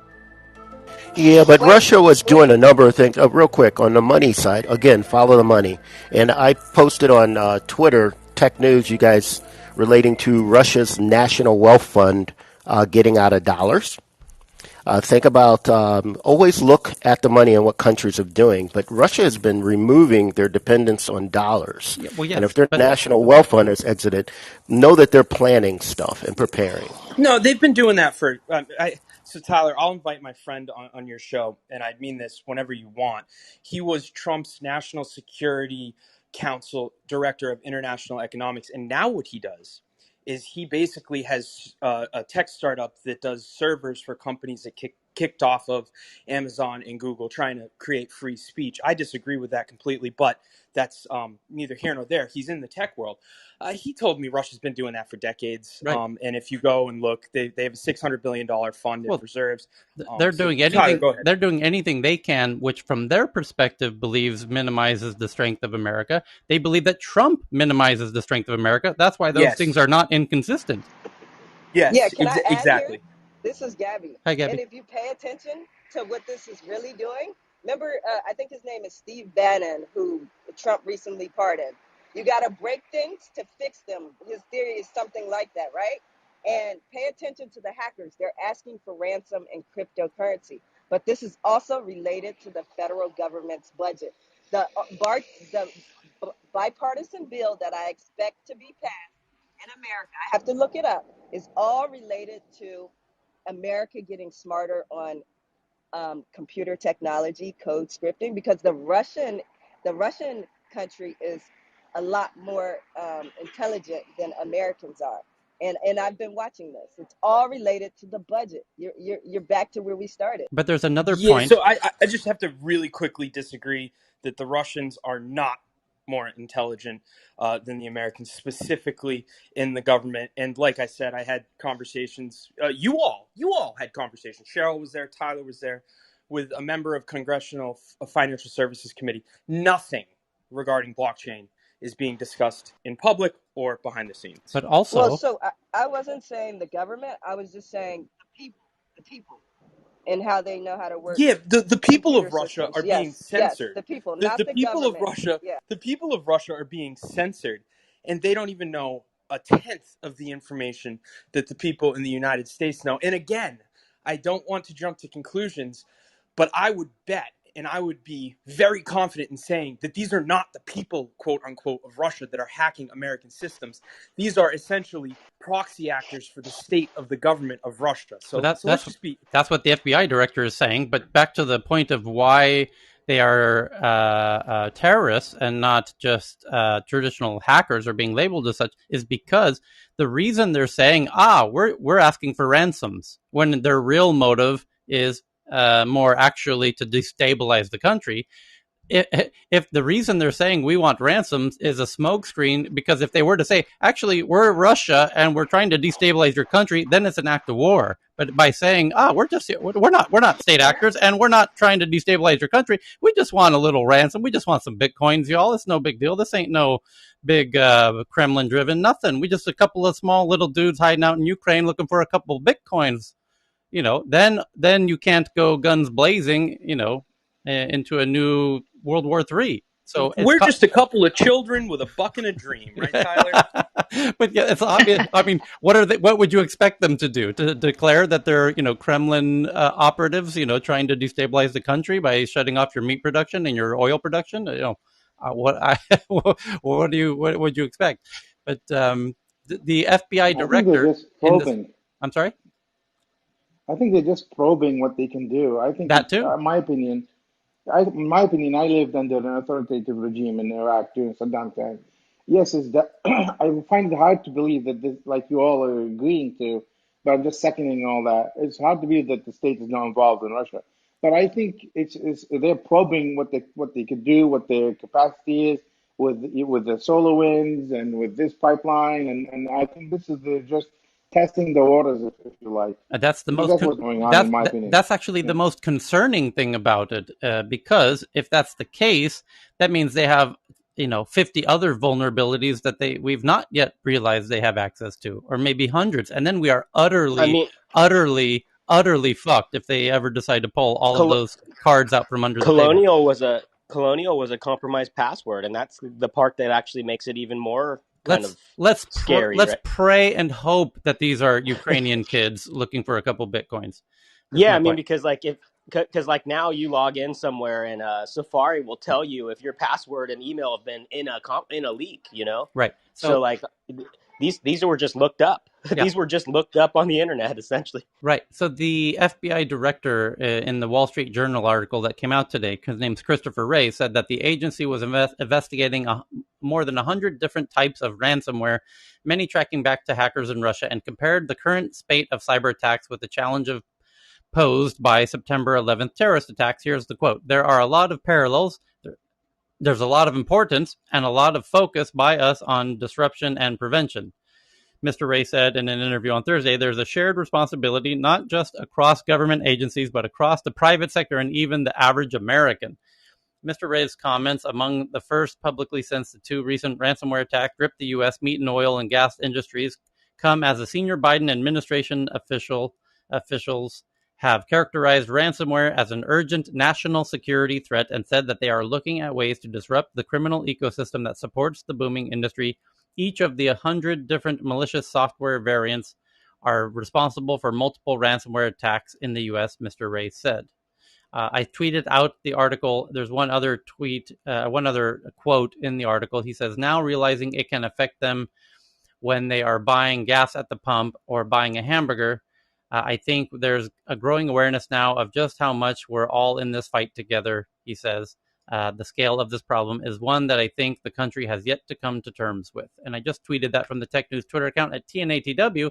And as usual, to highlight the fantastic process that we have here at Tech News Around the World, people have been tweeting other related points to this conversation. And thank you to the people who just sent in these two articles that I just tweeted out as well. One is that the FBI is trying to get the IP addresses and phone numbers of people who read a USA Today article. This comes out today, a few hours ago. The FBI wants What? the FBI wants info on who read a specific article at a specific time. The FBI is trying to get a list of IP addresses, phone numbers, and other information on people who read a USA Today article about the deaths of two of its agents. This is coming from Politico. The subpoena says it relates to a criminal investigation and is seeking the information of readers who accessed the article in a specific 35-minute time span, but it's unclear who or what the FBI is trying to track down. USA Today is fighting back against handing over the information, calling the request unconstitutional. I'll tell you what, they're going to lose that request. We were surprised to receive this subpoena, particularly in light of President Biden's recent statements in support of press freedom. The subpoena is also contrary to the Justice Department's own guidelines concerning the narrow circumstances in which subpoenas can be issued to news media, USA Today publisher said in a statement emailed to the source.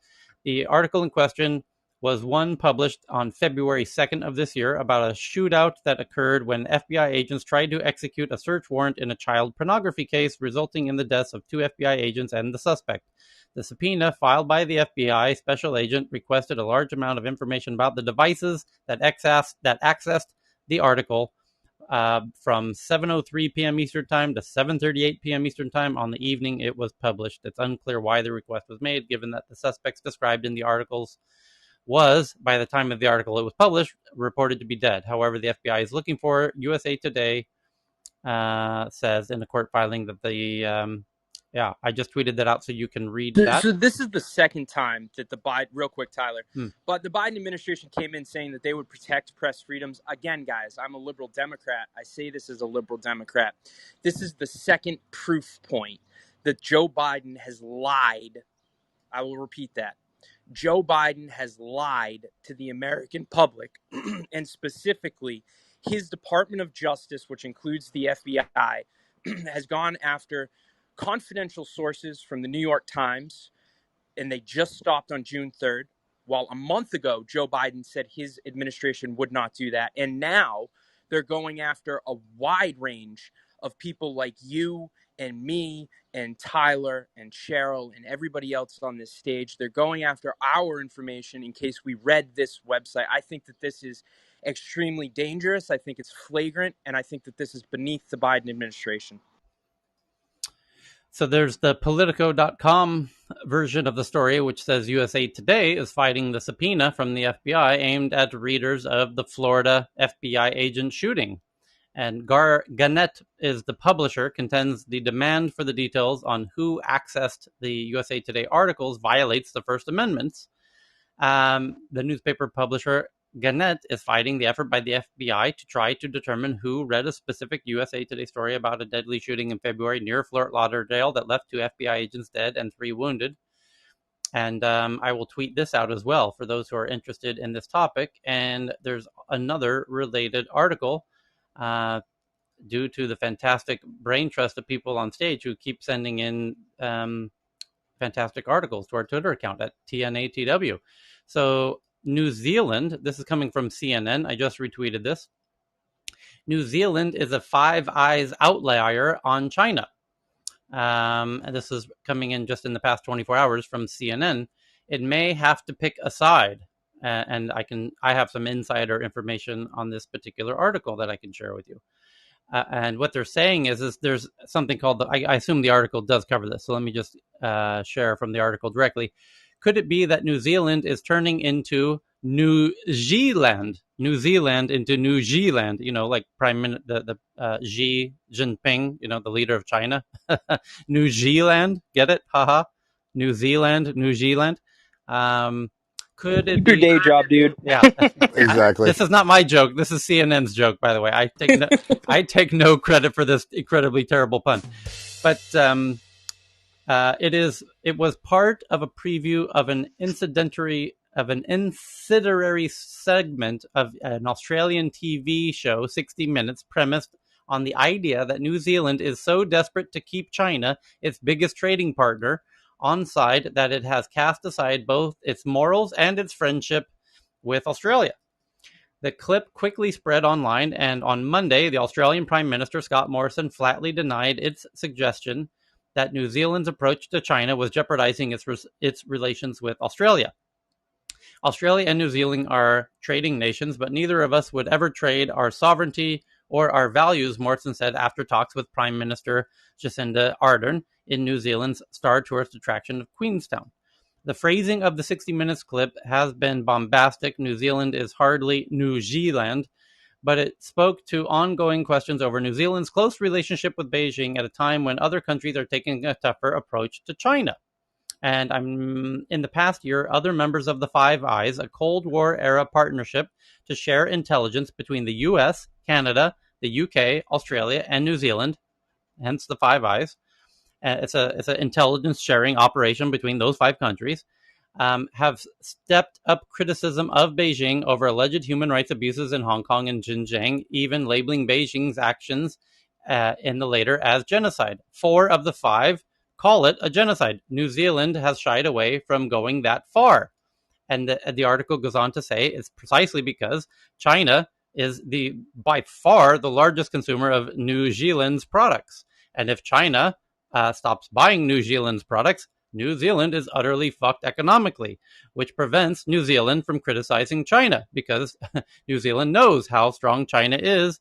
When people say negative things about China, China very easily could stop buying New Zealand's dairy products, namely its cheese, its milk, and all the things, because there was, for those who don't know, a milk incident in China, which makes mainland Chinelanders not trust Chinese milk providers. So they're buying their milk from New Zealand and all their dairy products, cheeses and butters and whatnot. And New Zealand is booming as a result and would die otherwise. So they are in an obvious catch-22 in their inability to criticize Beijing for fear that their economy will collapse for doing so. Saying that New Zealand is sheepish? Oh, Jesus Christ. Wow. Oh, that was good. Where's That was a good Where's Gandalf in all this? What's Gandalf's position? Oh, Jesus. Anyone have any serious thoughts on this one? Is there a risk here of crying over spilt milk? Oh, fuck me, Dave. Oh, God. Okay, moving on. So I'll pause. Have you brought up the thing I found about the clones that we're going to make in Russia of old soldiers? No, go ahead. Apparently, they have found a couple of thousand of dead soldiers that are 3,000 years old, and they are going to try to clone it. I need to find the article again. I sent it to TNA earlier today. I Okay. need to find it again. Okay, please do. And while you're searching for that, BBC News has an article that United Airlines plans a supersonic passenger flight in the next few years. I just tweeted this out. The U.S. United Airlines, which is one of America's largest airlines, has announced plans to buy 15 new supersonic airliners and return supersonic speed to aviation by 2029. The supersonic passenger flights ended in 2003 when Air France and British Airways retired the Concorde. The new Overture aircraft will be produced by a Denver-based company called Boom, which we talked about here yesterday, I recall, and which has yet to flight test the supersonic jet. But the person who was familiar with Boom on stage assured us he thinks it was going to be airborne in the next couple of years, which would enable across Atlantic flights in three. It says Boom says it would be able to make trips in 3.5 hours, shaving 3 hours off the flight. So it makes a London to New York transatlantic flight in 3.5 hours instead of 6.5. And that would be fantastic news indeed. David? Well, I mean that one's a little bit curious, given all of the new news with regards to Exxon and the carbon cost and things like that. I don't know if you compare that to the carbon footprint of the regular flights. So I saw that news and it kind of raised some more curiosity about it. I mean, I can see the convenience, no brainer for the people that would take the flights, but it has been on hiatus for almost 2 decades. So Right. if anybody could kind of share some of their thoughts on that, I'd love to kind of think through it. I don't know anything about it myself. Anyone happen to know? I know the person that would know, but he's not here right now. And then the question is, would they still lose your luggage? Yeah, and the loyalty program wasn't the best, but But they could probably retrieve it very fast for you, though. yeah. Right. I just tweeted you the Russian thing again. Okay, perfect. Let me see. There was just a couple other articles. Right, that we did For cover other the articles, people should follow TNAW on Twitter, and I do this regularly TNATW. because Yeah, what is it? Sorry, TNATW. Tech news around the world. TNATW. Yeah. TNATW on Twitter, because not only does Tyler tweet out these stories, but throughout the day, this is how I get my tech news. The community will tweet at that headline TNATW on Twitter, and Tyler will retweet this stuff. So I just go on Twitter, I see if I need to look up any news, and that's how I get it. So I just suggest everybody give it a follow. Thank you for that, Justin. And likewise, Justin's Twitter account for you can see on his personal profile. It's his photo says politics plus media 101, and the Twitter account is politics n letter n media 101 because Twitter doesn't allow pluses in their Twitter names. So it's politics n media 101, which I follow as well, and it's one of my favorite sources for political news. And thank you for this one, Johan. I just retweeted it. Russia's defense minister wants to clone a 3,000-year-old army. Would it even be possible if cloning if it was legal? Russia's defense minister, Sergei Shoigu, hinted at the fact that the country would look into cloning a group of 3,000-year-old warriors laying in the ground in Siberia. You can't help but conjure images of Games of Thrones icy white walkers silently marching ahead through a snowy Siberian landscape at the mention of bringing back to life ancient, long-dead warriors in icy Russia. Well, again, they wouldn't quite be brought back to life in that way, but the imagery is fun. All jokes aside, when speaking with Russian Geographical Society, he mentioned it would be possible to make something of it, if not Dolly the sheep. And this is actually more of a reality today than it was 48 hours ago, because it was just reported in the past 48 hours by a team that they have fully desequenced the human genome, including every aspect of it for the first time. This was first claimed possible by Craig Venter, of Genentech a decade ago, but it's well known by insiders that he just covered the main parts and not the fine details. And now, in the past 48 hours, this dual team, who's incredibly credible and would not make these claims publicly unless it was verifiable, now say they have incredibly thoroughly desequenced the entire human genome, which does pave the way to doing that sheep cloning of Dolly that was infamously done. Now you could essentially do a human cloning of that kind. So this Russian military, generals or defense ministers' wishes may come true before too long. And that's so in this universe, not the one far away, we will have a cold clone war. I see. The Swedes should really refrain from trying to make puns, because I understand the pun you're trying to make here. It's just a little over the heads. So it's because they were frozen is why you say a Cold War, right? Yeah. Well, that did see. Knowing Americans like I do, I realize that needs a little.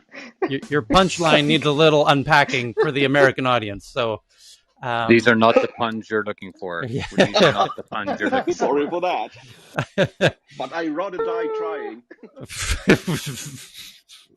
We love you, man. We love you. Oh man. Hey guys, this is Gabby. I just retweeted a recent tweet in from Nigeria. Now the government is threatening to arrest anybody that's using Twitter after all that's happened in the past. I just tweeted it and I got tagged it. Tech News I around just the world. retweeted it. Here it is. Breaking. Malami orders arrest, prosecution of Nigerians still using Twitter in Nigeria. Fixed the headline. You guys made a mistake. And this is being reported from a gentleman, a blogger in Nigeria named Jay Nija. And Jay is reporting breaking news in the past minute that the Malami regime is now ordering the arrest and prosecution of any Nigerians still using Twitter in Nigeria. And that news just broke while we were here on stage. You know what law we need, Tyler? What's that? We need a law that will go and arrest and prosecute anyone still using AOL.com as an email address. Hey, I still have one. I take major offense to that. I was just teasing. So, there's a whole bunch of articles here. I've got a whole bunch of headlines, but I do want to pause to see if there's folks on stage or in the audience who have news to share. Tyler, did you all cover the recent Supreme Court decision on computer fraud and access? No, please go. Okay, so I sent it on Twitter and sent it to you all. It is a Supreme Court. It was appealed to the Supreme Court as Van Buren versus the United States. To set it up, it was, I'll give you the punchline up front, 6-3 decision. And let's put it this way, it had nothing to do with conservative versus liberal judges, so it's pretty much split. What you have here is top line, because you have access, does that mean you are authorized to be able to use your access through the system wherever and whenever, whether it's pertinent to your job or not? And originally, what you have here is a police sergeant that used his patrol car computer to check law enforcement's database to retrieve some information on someone. Beyond him getting paid for it, that has little to do with what I'm talking about here. But what happened was the person that he was doing the search on happened to be a part of an FBI operation, and that's why this case ended up getting pretty big. But I just wondered if anybody had any questions about it, because actually the Supreme Court ended up citing, even though the Georgia police officer was actually convicted, the Supreme Court actually sided with him and overturned the lower courts by saying just because the person had authorized access, they had the ability to use these systems regardless. So there was like no firewall required, even if they used it for personal. It was pretty interesting. Just blew my mind. I will try and find that and retweet that one to the Twitter account. There's, like I said, just should I? Do you want me to add something there, Tyler? Go very ahead, briefly? Ben. So just generally in the UK, the situation is that most police officers have access to quite a lot of information, but the fear of God is put into them if they would ever look something up that doesn't have what they would call a policing purpose, i.e., there's a reason to do it. So the system is very heavily audited. But speaking to UK police officers, it is surprising how much access they have got. They've got a laptop at home and a phone in their pocket. They can basically look up anything that is not, purposefully heavily restricted, but anything about anybody's criminal history, etc. You have a lot of trust and access in the UK, but you mustn't use it unless there's a good reason to. Yeah, this was actually, former police officer versus the FBI and the Justice Department.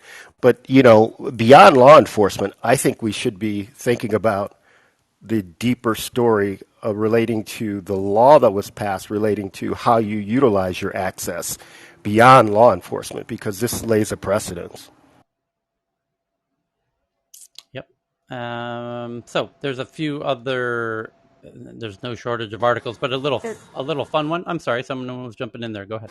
Tyler, Yeah. I just wanted to jump in. I shared, and I apologize, I didn't hear the earlier part of today. If we covered Facebook and WhatsApp retreating on that 2 billion users, they basically said you had to accept their terms, and then magically they just said, never mind. So I retweeted that article. I'm retweeting. That's from Forbes. I see your tweet, and I'm retweeting it and sharing it. So it's essentially, I'll jump into it again. And we did touch on the essence of these conflicts between the big social networks and different countries, namely India, with WhatsApp and Facebook recently. But there's Russia with Twitter. There's Russia with YouTube. In both directions. In one case, Russia's telling YouTube they need to take down some content they find objectionable or have to leave the country, and simultaneously telling them they need to reinstate an account that YouTube removed, which is friendly, which was revealed are personal friends of Vladimir Putin, and he's asking them to reinstate that account or be face leaving the country. And YouTube responded to Russia saying we can't reinstate that person because that person is listed on the U.S. sanctions list, and so they cannot do any business with any American entities. And we follow U.S. sanction laws, so we cannot reinstate your friend, Mr. Vladimir Putin.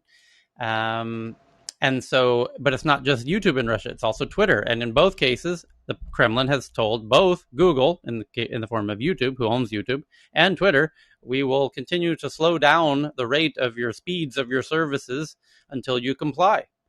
And that's where it gets really interesting in Russia. In India, it's WhatsApp and Twitter and Facebook who are all having issues with the Modi team at the moment. WhatsApp, as the article shared by Amanda and covered by Forbes and others today, says that WhatsApp suddenly gives 2 billion users a reason to stay. And this touches on the point of where WhatsApp was changing their privacy policies recently, which we assume paves the road for them to be able to add in payment functionalities into WhatsApp in India, just like WeChat has in China, and they quickly became one of the 2 largest payment systems in China. So you can imagine the billions of dollars of opportunity at hand of converting your SMS system into a payment system. Which makes all the sense in the world. But to do so, you need to change your privacy policies. But India said you can't do that, WhatsApp. We don't want you to change the policies. And what WhatsApp did in India was say, we're going to change our privacy policies. And if you don't like it, we're going to turn off your features and services. You're no longer going to be able to send text messages with your friends. And India saw that and said to WhatsApp, you cannot do that. And if you insist on doing that, we will remove you from the country. And WhatsApp has now responded by saying, okay, sorry, boss, forget we mentioned it. I guess we won't have a payment system tied to our SMS system like WeChat had in China. And there goes billions of dollars. Sorry to disturb you, boss. And that's just part of the fun and the games that are ever unfolding minute by minute as Nigeria has just banned Twitter. And it's now escalated in the last 5 minutes as we just received word on the ground that a Nigerian blogger just tweeted breaking news that Nigeria is now not only banning Twitter in Nigeria, they're now arresting anyone using it, is the new news breaking on the ground in Nigeria. They will be prosecuted, arrested and prosecuted for even using the app. So it's very concerning indeed, escalation on that issue. And what was also revealed here, to Gabby's point, that Nigeria does have a Twitter alternative. And by the way, so does India. So when India, this is truly amazing, a week ago, when Twitter added a little note on top of a tweet, which was sent out by the official spokesperson of the Indian government, saying that this tweet might contain in factual information, that resulted in the Indian government sending 7 large gentlemen, all in uniforms, down to Twitter's office to knock on the door at their HQ in Delhi. Thankfully, the Twitter office was closed that day. It would be amazing to see what would have happened. And there was a live streamer who caught the video inside the lobby when those gentlemen arrived, and we retweeted that. And now Twitter, by the way, Delhi sent out an escalation, which we just revealed here an hour ago at the top of the hour, saying that Twitter must comply or face very severe consequences. Which, by the way, they already banned 170 Chinese apps. So banning one more ain't no big deal to Mr. Modi.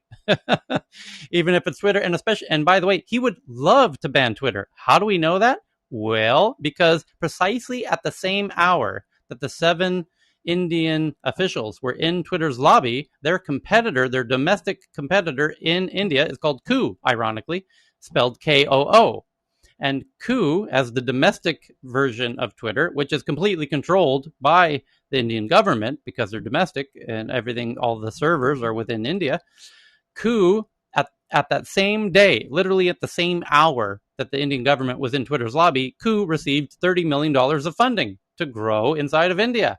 And that same day, within 24 hours, it was revealed Koo was stating on their social media accounts that they had just signed up a whole bunch of India's biggest celebrities. And when we asked our Indian friends on stage, of whom we have many, like Chetna and Monica and everyone who joins every day here, they all confirmed there was one amazing similarity of all of these Indian celebrities that were joining the Koo app. Can you wager a guess as to what they all had in common? They're all friends with the Modi regime. I was going to say that. What a big surprise. What a big surprise. And I imagine that the celebrities who joined the Nigerian app, that is domestic and controllable by the Nigerian regime, it's no big deal to them to kick out Twitter. If Twitter's not going to fall in line with how they want to run their country, whether or not they're democratic or not, as you're seeing in India. But it gets even more complicated from there, because now you've got the tech company employees back in San Francisco telling their bosses, hey, don't bow down to these, demands. Well, that give me free food for lunch, right? But give me free perks and take care of me. Which is a real predicament, because when your own employees are telling you don't cave into the demands of Modi, which Facebook's employees are specifically doing, it's now been revealed and published. There's signature collection campaigns internally by Facebook staff asking Mark Zuckerberg, do not bow down to the Modi team when they ask you to remove this content that they find offensive. Well, that's a real problem, because Modi would very happily kick you out of the country. In fact, he would prefer to. He would love to, in fact. But if you don't do what he says, you will be kicked out. And the employees are telling you, don't do what he says. Stay. Don't remove the content. Well, you're essentially being asked to be kicked out. And the problem is that will cost you billions and billions of dollars. And potentially, how does this end, Tyler? And potentially lots of jobs. I'm not sure how it ends, but we did see today, lots of things happened today. Nigeria did kick out one of the social media apps. So we know that when these countries say there's going to be severe consequences, they're not bluffing. And India's already showed by kicking out 170 Chinese apps. They're not bluffing. So this is when the idiom the pen is mightier than the sword really comes into play as us as a society. So right? We need to realize that. Here's the pattern that we're seeing. The governments, whether they be democracies or not, are saying, here's our rules. You follow our rules or you get the F out of our countries. And thus far, the tech companies are kowtowing to the governments because they want to stay for the money. And then you've got the next step, which is the employees at the tech company say, don't kowtow. And then the question is, what happens after that? Do the companies tell the employees, sorry, Charlie, we have to, and maybe you need to go find a new place to work if you don't agree with our decision? That could be next. But by the way, the demands of the Silicon Valley teams, the employees at these big companies. There was a new one today. Yesterday, 24 hours ago, Apple's CEO Tim Cook sent a letter telling Apple team, globally, they need to go back to the office starting early September, and they will go back 3 days a week, Mondays, Tuesdays, and Thursdays. And that was confirmed by an Apple employee friend of ours, Sid, who joins us every day on the stage. And he had the email in his inbox. And he confirmed, yes, we did get that email. And what's interesting is 24 hours later, actually today, so that was 24 hours ago that Tim sent that letter to all the Apple employees. Today, Apple employees are writing back a signature collection campaign saying, we don't want to go back to the office. Now, what's going to happen now? So that this is the other new development, is this sort of soft unionization of tech employees within these large tech companies, kind of aggregating political willpower against the executives. And that the real question is, how does that shake out? And that gets very complicated indeed. And here's a headline about it, by the way, about Snowflake, which is one of the big hot darling tech companies in 2021. And the Snowflake CEO says, this is reported by Bloomberg and others, he takes an incredibly controversial statement here. He says in Bloomberg that diversity shouldn't override merit in hiring decisions, claiming other CEOs feel the same way but are reluctant to say it publicly. And he is no doubt friends with a lot of top tech CEOs. All top tech CEOs are quite friendly with each other. Myself is included. I'm friendly with a lot of top tech CEOs. And who there was another friend of mine in the audience who is as well. And Sid, by the way, is in the audience. Sid can join us up here on stage.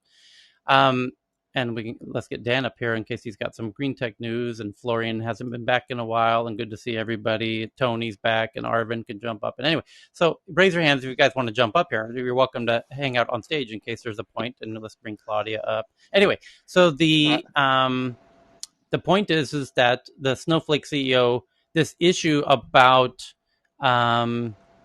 he's making this very bold statement that he was likely to get in a lot of deep shit for, that he's not optimizing for diversity, he's optimizing for what he calls merit in hiring decisions. And he says the other tech CEOs feel the same way, but are reluctant to say so publicly. And that, Tyler, can we? Yes, I'm sorry. No, go ahead. That's a whole other can of stuff. The first two you mentioned. Yes and no. Okay, I'm sorry. Because here I'm trying to tie the 2 points together. But you're right; it seems unrelated. But however, I'm arguing they are related because he's now going to get a whole bunch of letters from his staff, and there's now going to be a lot of conflict at Snowflake, like there was at Coinbase, by the way. And now here's where I'm trying to tie the knot on this. Coinbase, during Black Lives Matter, there's actually two companies we covered as they were happening. Coinbase was the first, and the second one was the makers of Basecamp. What do they call their company? Carl, help me out here. The company behind Basecamp is called DHH, David Hansen's company. What's it called? Jason's jumping on stage to help us out. Altison, I believe. No. Anyway, so they're a smaller company. But my point is Basecamp was the big. I'm sorry, not the first one. Coinbase was much bigger.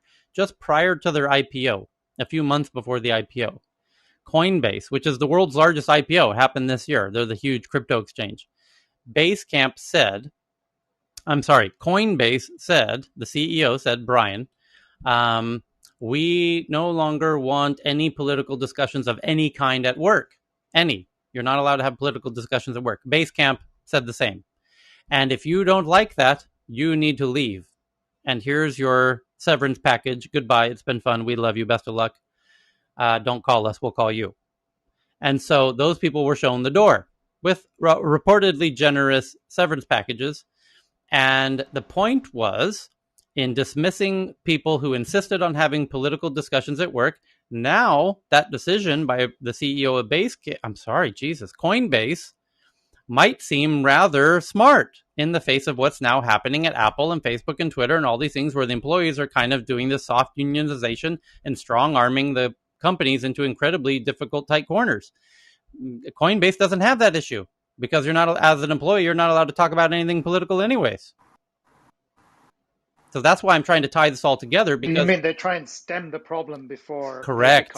they face the same issues on a global basis? By They the way, Basecamp is Basecamp, right? It's not owned by it anyone is else. It Is that is, last there's yeah. a right? parent It's company. based in Chicago. No, Yeah, it's based in Oh, Chicago. Jason Fried was the CEO. He correct. basically was trying to say 30, focus on work 37 people. signals. Don't talk politics in the office. 37 signals. Thank you.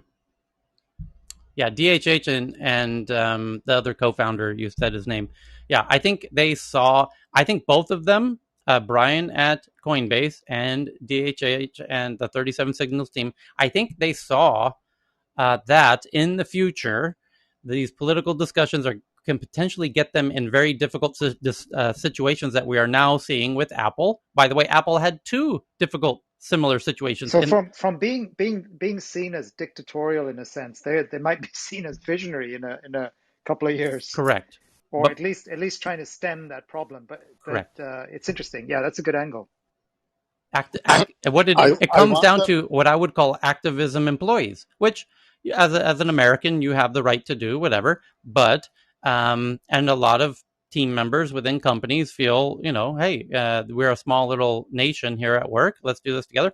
And that's why I said, when somebody asked me what would I do if I was in the CEO of 37 Signals, and I said I would sit the entire company down. It depends on how big the company is, of course. But I think the right way to do it is say, hey, we're going to be fully transparent. We're going to value everybody's opinions equally, including the CEOs, including the janitors. We are all, as a company, in this matter of being a democratic company, we're all equal. Let's vote on it democratically as a company. And that's how we can settle these issues. I remember where everything it started when the CEOs of those companies decided to take power into their hands and exercise and being arbiter of the free speech. So basically, they try to it's backfiring on them, entering the politics instead of business and exercising the power which they have, censorship of the other people, basically being arbiter of the free speech. On the Another, Right. Apple, I was just going Alex, to ask, on the Apple point, did they poll their employees? Because, for example, we literally surveyed every single employee, and until they got like 98, some astronomical percent on the work from home, they've made no decisions. And by the way, my company said we will absolutely not stay remote. They don't care if Spotify's remote. We will not be remote, and it is all being changed. So I'm curious, did Apple survey the employees on this? Does anyone know? Hey, Sid, my friend, could join us to answer that very simple question? That would be lovely. I saw him in the audience just a second ago. Sid, are you there? He's in the audience. I've been trying to pull him up. I Yeah. think he's just. Oh, he's Hey, up. He's Tyler. up. Hey, Sid, was there any kind of poll at Apple to see how the employees felt on the 3-day policy? Not that I'm aware of. No, Okay. Thank you I don't for know. the insight on Yeah. that. Hey Tyler, this is Gabby. Hey, I Gabby. want to tell you, although it's not in the news, Twitter has this same diversity issue going on right now. That's why I'm not on Twitter Spaces, because if you Google Twitter, Hang on. they I have saw this you on strategic. Twitter Spaces yesterday. What are you talking about? Well, I'll pop in, but I pop in less for a Okay. specific reason. All Calling you right? out. Yeah, It, yeah. yeah. Because if you Google Twitter and their strategic plan, they have this complete diversity initiative where they hire and they make equal pay amongst men and women, and they got employees across the globe. But doing it like in that hard fashion has caused a lot of internal chaos, and their fight over it, and it causes some people when you say things in Twitter Spaces rooms, because some of the directors and stuff are in those rooms, you might get your account suspended if you personally offend a Twitter employee. Oh, And interest. I Now know that. this for a Oh, fact. wait. Let's break some news here, folks. Whoa. Hang on here. Gabby's coming in hot with some breaking news, as usual. Welcome, John. I'm just going to mute you for a second, John, because it sounds like you got some background noise there. Gabby, I understand what you're saying because I've spent a little time over in Twitter land as well. That's why I saw you there yesterday and was trying to listen in. But I think I suspect that you're right. And now I just want to give you the floor for a minute to unpack this, because as people of Clubhouse who are naturally going to be very curious about Twitter Spaces. One point we should touch on is the fact that the Twitter Spaces team are sitting in the rooms very regularly, right? That's point number one. Yeah, and when you have a message, like if you got a bug or issue, you just send a direct message to the Twitter Spaces DMs, and they actually read everything Correct. because they want Twitter Spaces to be the next big thing. Right. But as you know, Twitter itself is censored. I see what you're saying. So let me unpack this a little bit because I've seen it myself firsthand, which is Twitter team who's building Twitter Spaces constantly pop into the rooms and tell everybody, hey, y'all, DM us, which is very easy to do in Twitter. It's not easy to do in Clubhouse. You can't DM the people in Clubhouse, the Clubhouse team members like you can in Twitter. They tell you, please DM us. Here's our DM. Twitter DM us. We're here on Twitter. Twitter DM us. Our DMs are open. Tell us anything. We are listening. And they remind you of this constantly, by the way. And they do read every DM they get. And I've even suggested features they add to Twitter Spaces, which they did. They are listening with very big open ears. And to Gabby's point, my point is that people are also DMing them and saying, hey, you got somebody in this room saying something I find very offensive. And they're getting those DMs as well. And those rooms are getting shut down and those Twitter accounts are getting banned. And that's a very different dynamic because the culture at Twitter is very more ban friendly. They're very what's the word I'm looking for? They're trigger happy when it comes to banning people over there. Well, they just are. I mean, yeah. Here's another thing. If I decide to go open up a Twitter space right now and title it, I want to leave Clubhouse and I love Twitter Spaces, all the employees will jump in my room. I'll get a mass crowd because that's what they want. I saw Miley do it here from Clubhouse to Twitter Spaces. And then yesterday, how about this? They DM her and then they had a personal phone call with her to try to get her over to Twitter Spaces because at the end of the day, everybody that works for Twitter is trying to maintain their job. So I don't fault them for that. But truth is, like when I give you my advice about Twitter, you're not paying me for it. It's free. But you're taking it, you're going to your board meetings and acting like you had an innovative idea. This is a really critical point, Tyler, because like what you say about the feature suggestion and bug fixes and DM and the product getting tuned up, like that's exactly what Clubhouse should be doing. Like Paul and Rohan should be taking the full feed, and just like smashing in features, like pulling all-nighters, slamming in more engineering teams. So like the juxtaposition between, how the feature set's getting rolled out is just, I was in a room earlier today and just, I don't like joining them, but I joined them to listen to some of the discussion, and just people are really hacked off that, Clubhouse are not listening and the feature set is not getting slammed Dave, in. So I really hope they the act on it. the thing though is that they're not actually building these tools. This is an existing tool called Agora that they just need to flip a switch to turn on DMs. This was built for if you look into Agora, it was built as a telemedicine platform. So it has all these things built in. They just haven't turned it on. We're conflating way too many issues, I think, here, Tyler. We're talking about social media moderation kind of growing up and doing their job. That's a lot of what we're talking about. And we're talking about new feature ideas, which is a totally kind of left field thing. I think your point that you were on with No. regards to the... No, I'm sorry. we're talking about the teams, how responsive they are in real time. To me, the bigger point that I want to focus on is Twitter's, to get back to the main issue, is that Twitter's team is a very diverse team. They're very prone to canceling people that express views they don't agree with. Agree with. Right. So Clubhouse is not that way. Clubhouse isn't banning people for making rooms about Trump, or they might soft ban you. By the way, and I could do a whole 3-hour room about the analytics and using clubhub.site and the real-time traffic flows in and out of rooms and the bounce rates and the average listening times based on the conversations happening in those rooms. And the Clubhouse does have moderators who go from room to room to room in real time, hallway monitors who pop into rooms or do audits and adjust the traffic in and out of that room in real time, adding more or less visibility. And you can watch them go into the room, change the visibility up or down, increase or lower the visibility, and watch that on the chart the minute they leave the room. Those things are happening on a minute by minute basis here in Clubhouse in the rooms. In Twitter, they're doing this. But Tyler, They're doing the that same that thing. that Let me finish the thought. In Twitter, they're doing a very similar thing. They go into the rooms, they listen, they even participate. They're very vocal, and they say, "Hey, thanks for making this space. We, by the way, the reason they are so fast to make new features is because they are the second mover in this space. Clubhouse was the first one out of the gate by a year. They had a head start.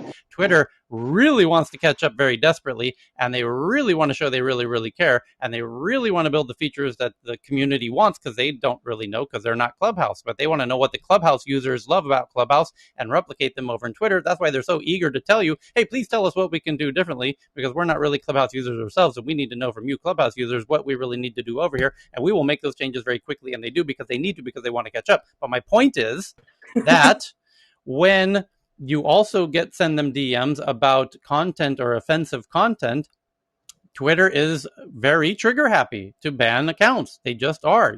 There are people being banned in Clubhouse, but they usually are for a week, and it's usually when there are lots and lots and lots of people all trying to ban them simultaneously, like JT Fox.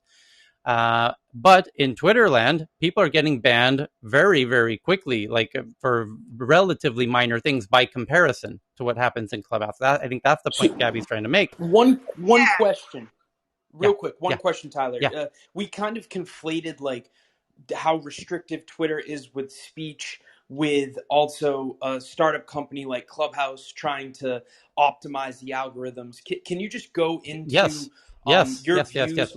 I'll tell you why. on Cl- how they Clubhouse like how it's kind of normal or Clubhouse not to does do with that? Twitter has the luxury of banning people willy-nilly because they're already at scale. It means nothing to them if they ban Chris Young on stage or Cal or somebody. It makes no difference. They're a huge company making millions and millions of dollars, billions of dollars every quarter. If they ban Cal They Patel, have it don't mean nothing to nobody. If Clubhouse is a tiny little startup, they don't have the luxury of going around banning people willy-nilly like Twitter's doing.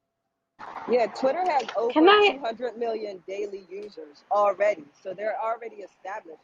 And what they do in the background that people don't know is they give grant money to the Twitter spaces people that they want to promote. There's one, I forget the handle, but I'm following it. And so they initially started Twitter spaces to say we want to focus on the marginalized community. And that turned out to me to be a lie because they didn't help the marginalized community. When Twitter stock dropped, they immediately started promoting ticketed spaces behind the scenes for verified accounts that already had large groups of followings. And this is facts. And you never see it in the news because people aren't as tuned in as I am.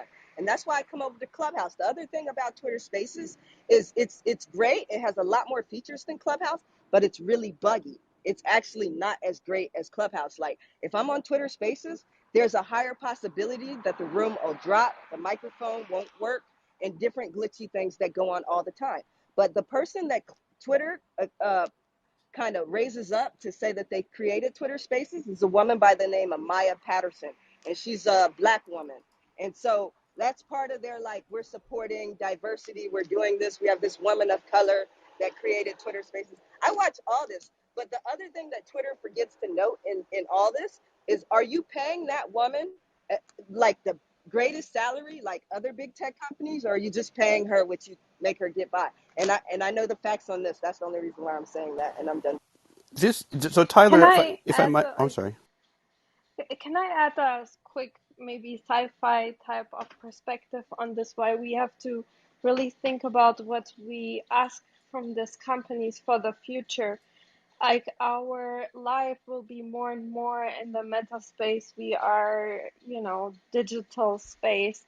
Maybe even just our brains kept alive or in some kind of computer. So we have to think about it this way. If we allow this, this will lead to kind of for a lot of people to kind of a locked in syndrome, what we have now in people that had car accidents and so on and can't speak or communicate in any way anymore.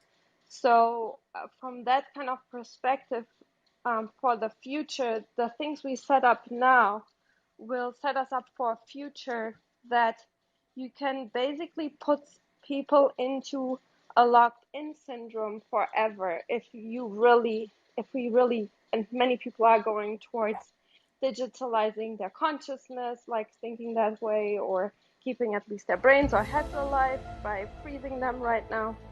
So just from that perspective, we should be very careful what we allow these companies I to think you're do. talking about our grandkids' perspectives, but yeah, go ahead, David. Thanks. To me, it's the way I look at all of this is it's basically these social platforms maturing, right? Yeah. We've got the bigger announcement out of all of this is Trump's going to be allowed back into Facebook in 2 years. Okay, so there's this. No. He's been banned for the next 2 years. They're going to Okay, review it at that okay, time to make a all new right, decision sorry. at that time. Yeah. All right, but my point is this, which is, this idea that these companies, based on free speech, people have the right to just destroy other people is it's just it doesn't that's not going to fly anymore. So these are different attempts by these different companies to learn how to moderate the game space, everybody, which has a lot more socializing than some of these platforms. They have major bullying problems that they've been trying to manage, or they're choosing not to manage. Yeah.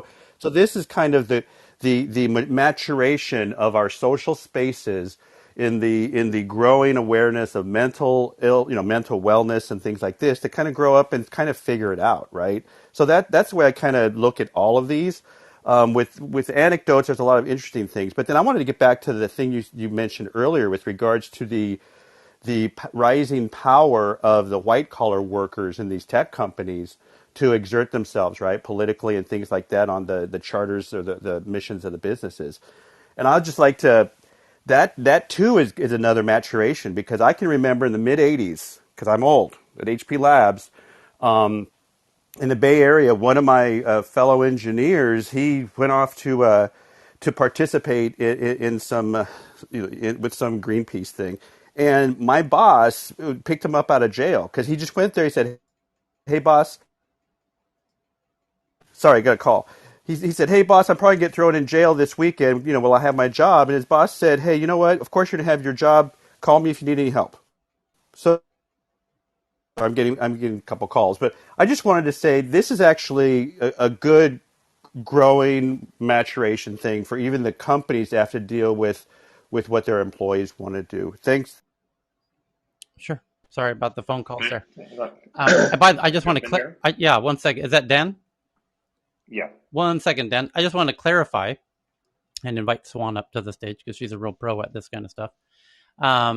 That I think what Clubhouse doing is exactly what I would do myself as a young, groundbreaking, trailblazing new company.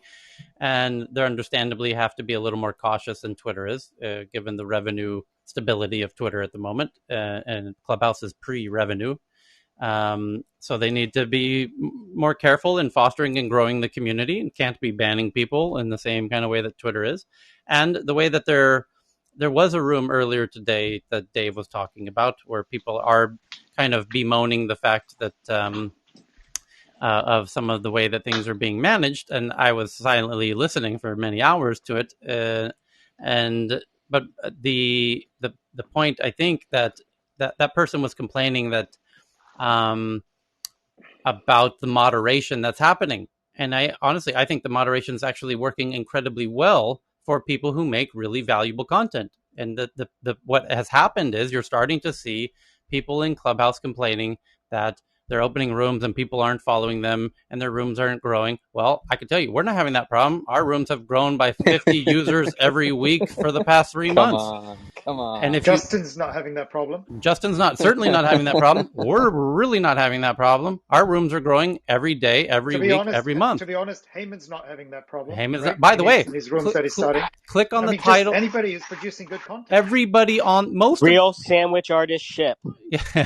by the way, most of the people on this stage do what we call deep dive side rooms under Tech News. And you can see them right now by clicking on the title of this room, and you'll see the upcoming side rooms. And there's an upcoming room in 36 minutes called Live from Miami, Bitcoin Conference, where Ame is going to be live from Miami at the Bitcoin Conference. Linda's here on stage or in the audience, and Fiona and Lewis are in the audience. And they're going to do a deep dive room. And then after that room, is the health news around the world with Parag and Dr. Danish and Eugene and Haitham and others.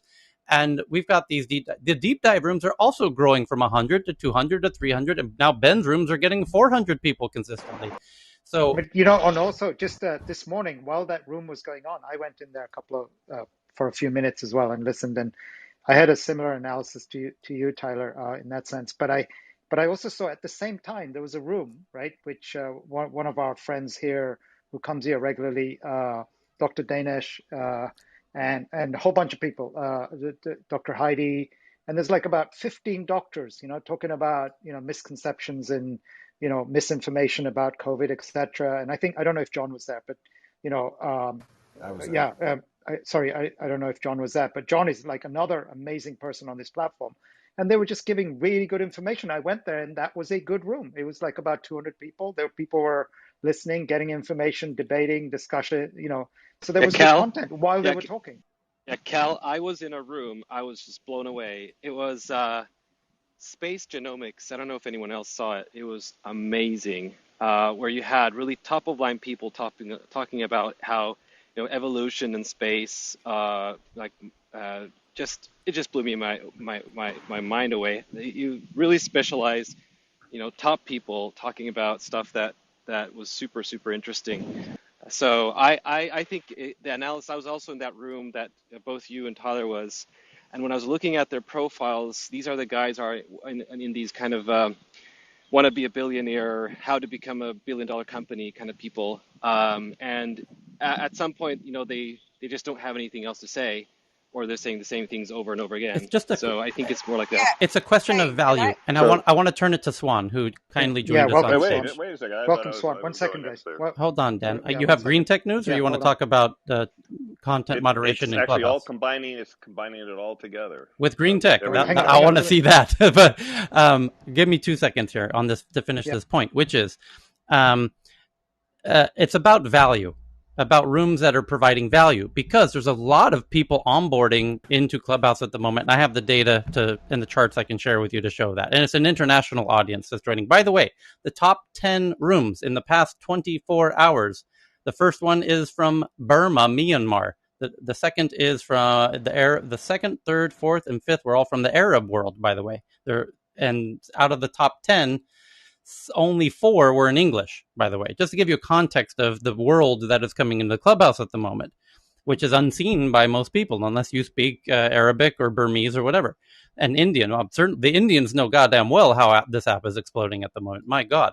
So my point is that because of the massive onboarding that's happening, the Clubhouse team is very correctly and very intelligently conscious of the quality of the value of these rooms. And if a room is providing good value to the oncoming and all of these new people coming into the app, they want to make sure all these new people coming into Clubhouse have a great experience and are participate in rooms that are providing lots of value. You would do the same if you were smart, by the way. And they are. Yep. And that's why they're doing that. And that's why people who provide low value rooms are noticing that their numbers are going down, because there is a sort of behind the scenes moderation where they're adding more visibility to rooms that they perceive provide value. And it's their judgment call. It's their app at the end of the day. And they're reducing visibility of rooms that they feel, according to their metrics, are not providing as much value to these, this new swarms of people that are joining the app. And I say kudos. Do what you do. It's your app. I really hope you perceive that Tech News is providing value to your new users, because honestly, that's why we're here, honestly. And that's why, by the way, we've said time and time again, each day we say, hey, you know what? Justin, you've heard me say 3 times already in the past 2 hours. Justin is a fantastic host and moderator in Clubhouse. He's super important. Follow him. He's making great content. He's not part of the Tech News Club, and you're still hearing me telling everyone to follow him. And Dan creates rooms that are not part of the Tech News Club, and you hear us every single day talking about Dan's rooms, and go to Dan's rooms, and he's doing an interview with somebody later today, and go do that. And John does fantastic stuff in other rooms, because it's important that there's awesome content in this app for all the new people who are coming in. I don't care if they're part of the Tech News Club or not, but this is the game that we're in. And if you're not providing valuable content, Well, the app is going to make their own decisions about how to deal with that. I mean, I have no say. I'm not here to badmouth anybody's rooms that I feel are not valuable. That's not my game. My game is I want more awesome content in this app for the awesome people that are arriving so that the app thrives. And I want to hand it over to Swan because she's been doing this longer than any of us. Hi guys, thanks for having me up, Tyler. I come to your rooms a lot. I appreciate the consistency of which you hold them and the quality of the discussion, and it actually, especially because not everyone agrees. So I really like that provocative thinking. I did come into the middle of the conversation, so I didn't know the start of it, but as I listened for the past 10 minutes or so, I think a lot of what you guys are saying are true. I don't know if Clubhouse staff are manually upvoting rooms. I don't know. That would seem like an incredible lift if there's 30,000 rooms going on at any given time. But what I do know is the algorithm has changed. I agree with you on that. I do think certain rooms that are getting more listeners and having better retention are definitely getting more visibility. But I wouldn't say that every room that lost visibility is doing poor quality content, only from my own experience. Because I've been on here for a while and I'm pretty close with a bunch of people who've been doing this for a long time. And we all saw on a specific date that a lot of our rooms went half down in size. Wow. And it's the same programming. Yeah. Like the same programming. My rooms would be 1,500 people. Now they're 300 to 600 sometimes. And it's the same programming. Now you could argue it gets stale, but I do actually switch it up with different guests and stuff. And so again, what I would say is like, it's really good for us to hypothesize what's going on because we can help each other figure this platform out and do well. Amen. But unless we hear it straight from the horse's mouth, right. I caution us on kind of saying they're doing X, Y, Z. Now, what I did hear from a very inner circle of users is what was happening is this is human nature, we jump on and we see a big room. It's like rubbernecking. We're all like, what are they looking at? We all jump into the big room. Right. So then that doesn't encourage people to go to smaller rooms or create their own. So what I'd heard was there was a throttling at one point where the biggest rooms were throttled down. And that is very difficult for creators who are actually building a living off of here. Because I used to sell to brands a room of 1,500 people. Now I'm like, it might be 300 to 600. Right. And that's okay because that's our job to sell them on where, these users are more valuable than mass users, etc.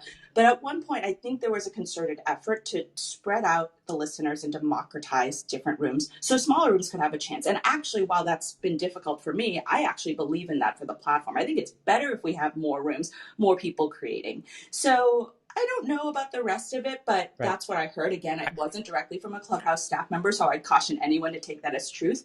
But when I've been doing this for a year and the rooms have been building consistently and in the same rooms, not after, because I get it, sometimes certain rooms repeat themselves. I was doing office hours consistently every week for 3 months. So I would assume if I was getting stale, that drop off would happen after 4 weeks, 6 weeks. But after 3 months, it was still going strong. And then within a range of a couple of weeks, a few of us consistently, me, Kat Cole, James, in the millions of followers have seen the rooms drop dramatically. I think they throttled it. But I'm okay with that because it's actually better for for the long-term life of the platform. Here's what I think happened. And you're exactly right. And you're spot on as always. I think it's that I will just name that effect, the car crash effect, where when there's a car crash, people want to see it. And if there's a big room, people want to see why other people are there. It's this kind of human nature effect. And I think the app is saying, wait a minute. People aren't going into that room for the reason that maybe they should. That's just this human nature car crash effect. And we should more distribute those users and kind of prevent that activity. And here's why. It's because as part of the very awesome experience of being a new Clubhouse user, they want to make sure if you start a room for the first time yourself, you start a new room, and it's the first time you've started a room, they want to make sure people come into that room so that you have a positive experience in creating that room so that you create more rooms. And if they want, so that becomes a challenge. How do we make sure that anyone who creates a new room, actually people show up in there, right? And you can imagine our engineering challenge of doing that. Well, to do that, you're going to need to start pushing a ceiling down on the top. And I've noticed this as well. It's the way that I interpret what Swan was saying, which is these big rooms that used to get really big, that she was very much leading, are now having this artificial ceiling pushing them down to redistribute, and who's essentially being punished. It's almost like a tax where the high earners are being taxed. The tax rate goes up the higher your income. And so these big rooms with lots of people are being taxed at a higher percentage. They're being pushed down. There's a So glass. Tyler, The glass ceiling is pushing down the users Real quick, but it's into helping people the like me, people Tyler. into people who creating rooms for the first time lower down on the bottom. So the people at the bottom, and that's why I think Swan would probably agree. When I'm looking at the analytics, there's a lot of people who that have 20, 30, 40, 50 people rooms. There's a surprisingly more of those than we used to see. This is a game design. What they're imploring is what they should, like you're saying, Tyler. This is an old school game design element of just noob experience optimization, like you characterized earlier. They've got the metrics, and they're making sure that the noob experience is something that really starts to get some traction. So, I mean, that's very insightful. I just wanted to agree with what Swan was saying here, because my rooms have been consistently building from 10 people to 20. Now we get 400 people, and that makes my job easier. The last congressman I had on a month ago had 200 people in the room. If you look, I have 8,000 followers, so the algorithm isn't going to favor me. But a month later, 1 month later, after some changes maybe have been made that affects these large rooms, he came back on, and it was consistently at 400 people. So the impact that has for me is I can now go to sitting senators. I can now go to sitting congresswomen. I can now go to the Washington Post, the New York Times. And these numbers are really, really big for a small content creator like me. And I think they ultimately allow me to book future big name guests, which helps out the platform, which I probably wouldn't have been able to do under the old kind of algorithm. So I just wanted to say Swan made a brilliant point that I'm seeing firsthand. I'm Justin, and I'm done. There's one, Justin, Can I can your I deep can I dives, add Justin, another are point? unique in all of media. Your deep dives are unique in all of media, and that is why you will continue to grow, my friend. Major props, and Tyler, what you're doing here is as well. well, Thanks. I just wanted to. I wanted Hey, to bring up an this is interesting. Gabby. Sorry, Gabby. I just I just wanted to add a point. Another thing that Clubhouse has done that I appreciate is they stay true on their promise to help the marginalized community. I know a guy on here who's applied for the creator program. His name is Brandon. He never got any shine in any rooms. He focuses on something called psychedelics, which most people might not be interested in. But Clubhouse has sent him money. They've got Bumani on his stage. He's happier than ever. He was never seen before. And when I saw that, that's why I continue to stay on Clubhouse versus Twitter Spaces, because I see it happening. I appreciate that. I want to ask Swan, do you mind if I ask you what your thoughts are on Twitter Spaces? No need to answer if you don't want to. Yeah, no, I'm happy to. I think they have some features, right, that Clubhouse has not built, like reacting to rooms. Like if I'm up on here trying to curate a conversation, it's good to know if the audience is enjoying it versus popping into the hallway to check the numbers going up and down, right? And actually the numbers being in the hallway and not in the room is great because it lends to intimacy in the room. If you're talking about something very personal, but you see the numbers ticking up, you might get nervous and pull back. So as much of a pain as it is to pop into the hallway to see the number or to hit refresh in your analytics tool, I like the intimacy of the room. So given that, like Twitter Spaces has the feature where I think people can just send emojis to float up. That's kind of nice to see how people are enjoying it. That being said, it's not the functionality of the platforms I have an issue with. The difference is Twitter is inherently a different tool. It's broadcast. And so you go to the spaces of the people you follow, and the people you follow are either famous or someone you know. So, or someone you find interesting. But Clubhouse, just I always say this: what Clubhouse has over most of those other platforms that's unique is serendipity meets discovery. Right?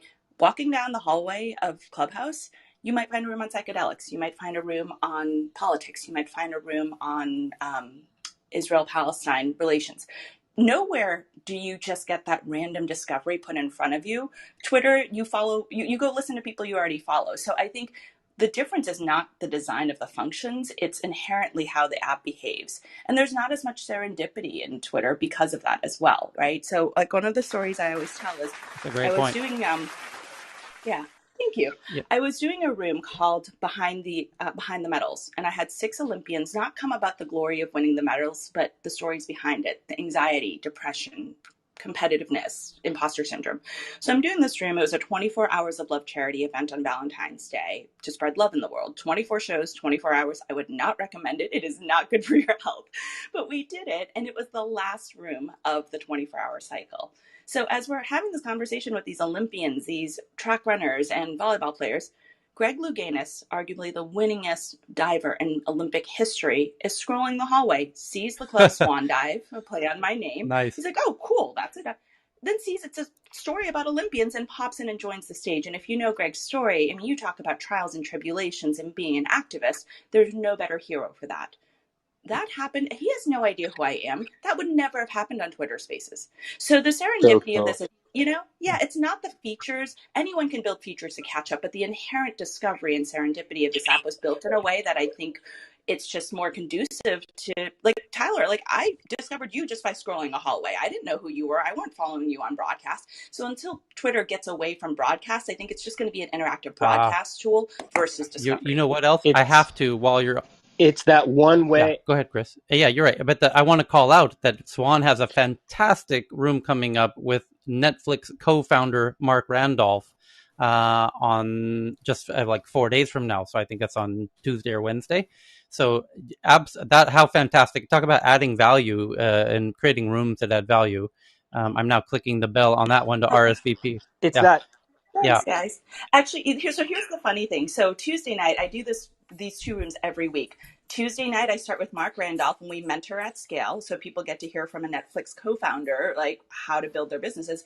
But we take an hour break, and right after that, I go into dating advice with Patty Stanger, the millionaire matchmaker. So that range I talked about is actually in individuals like us, and so we get to be diverse. We're not on Twitter for a thing. Here I can do entrepreneurship and dating and all sorts of crazy things. I do my own office hours. So based on my life in the corporate marketing world, every Thursday I do office hours and I help people. So the range is so broad, and I'm known on Twitter as, oh, she's on boards and does, worked at Nike. Here it's all sorts of things. And so thank you for the shout out. But I think, looking at the diversity of people actually celebrates that we're polymaths and, Yep.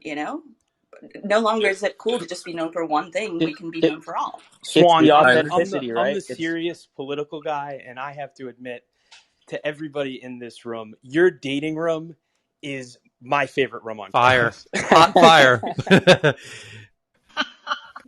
It's the Yep. authenticity, right? All these companies pay so much money to figure out what's in your mind when all you have to do is open an authentic conversation with another human being without pretenses to actually find out. And that's the challenge, and that's what makes this room so fantastic.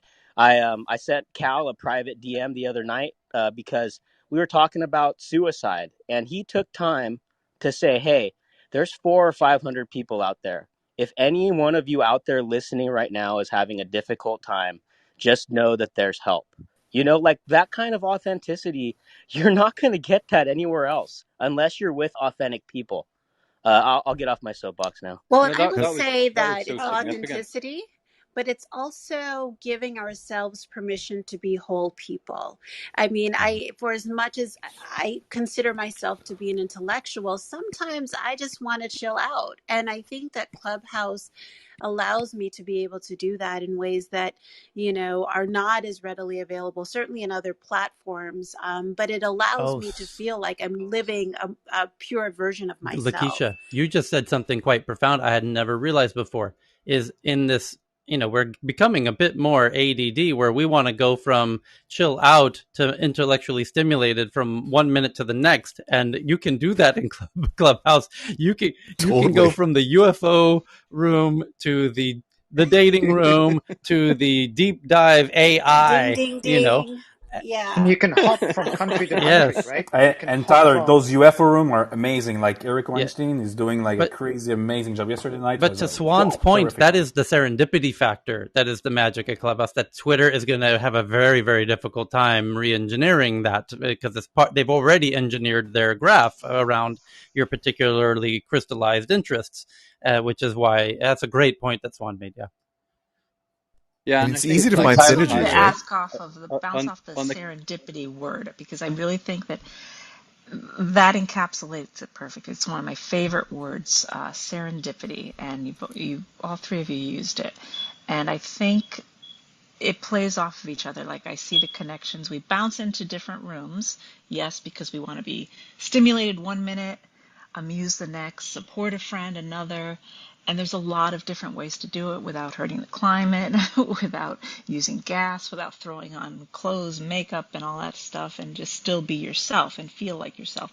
But the point I wanted to share was that that's how this all happened, how we are all here, right?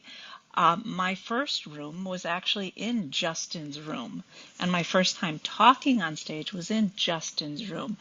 And through meeting Justin and the other friends I've met, it extended into other rooms like tech news, like, radical empathy, change agents, so many others. I mean, there's just a wealth that I do not think that Twitter can possibly. It just, I don't think they can do it. It's an intangible that, as much as we like to measure things, use data and all that, there are intangibles that cannot be replicated. I'm also wondering, like, Swan, given your experience with marketing and so forth, you know how marketing is more. Sorry, this is Heyman up in Toronto. Wondering. Sorry, I had to. Coming from I Toronto. forgot. I forgot where you're from, Heyman. I know, sorry. So there's no other Heyman, thank God. No. So the thing is, like, Heyman with from marketing, Ottawa is a downright asshole. But go ahead, Heyman. I know, seriously, yeah. Like, if you think about it, Twitter and like marketing is all headlines, right? It's all catchy things, like short, concise statements.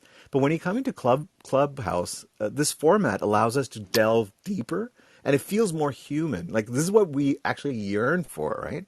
I think we've lived with headlines and all these short things for too long, and we've seen how toxic it has also gotten, and sometimes misinterpreted. Like, especially in advertising, if you have, like, you know how many people have been canceled, right? In China, especially, like, just one simple statement can cancel you.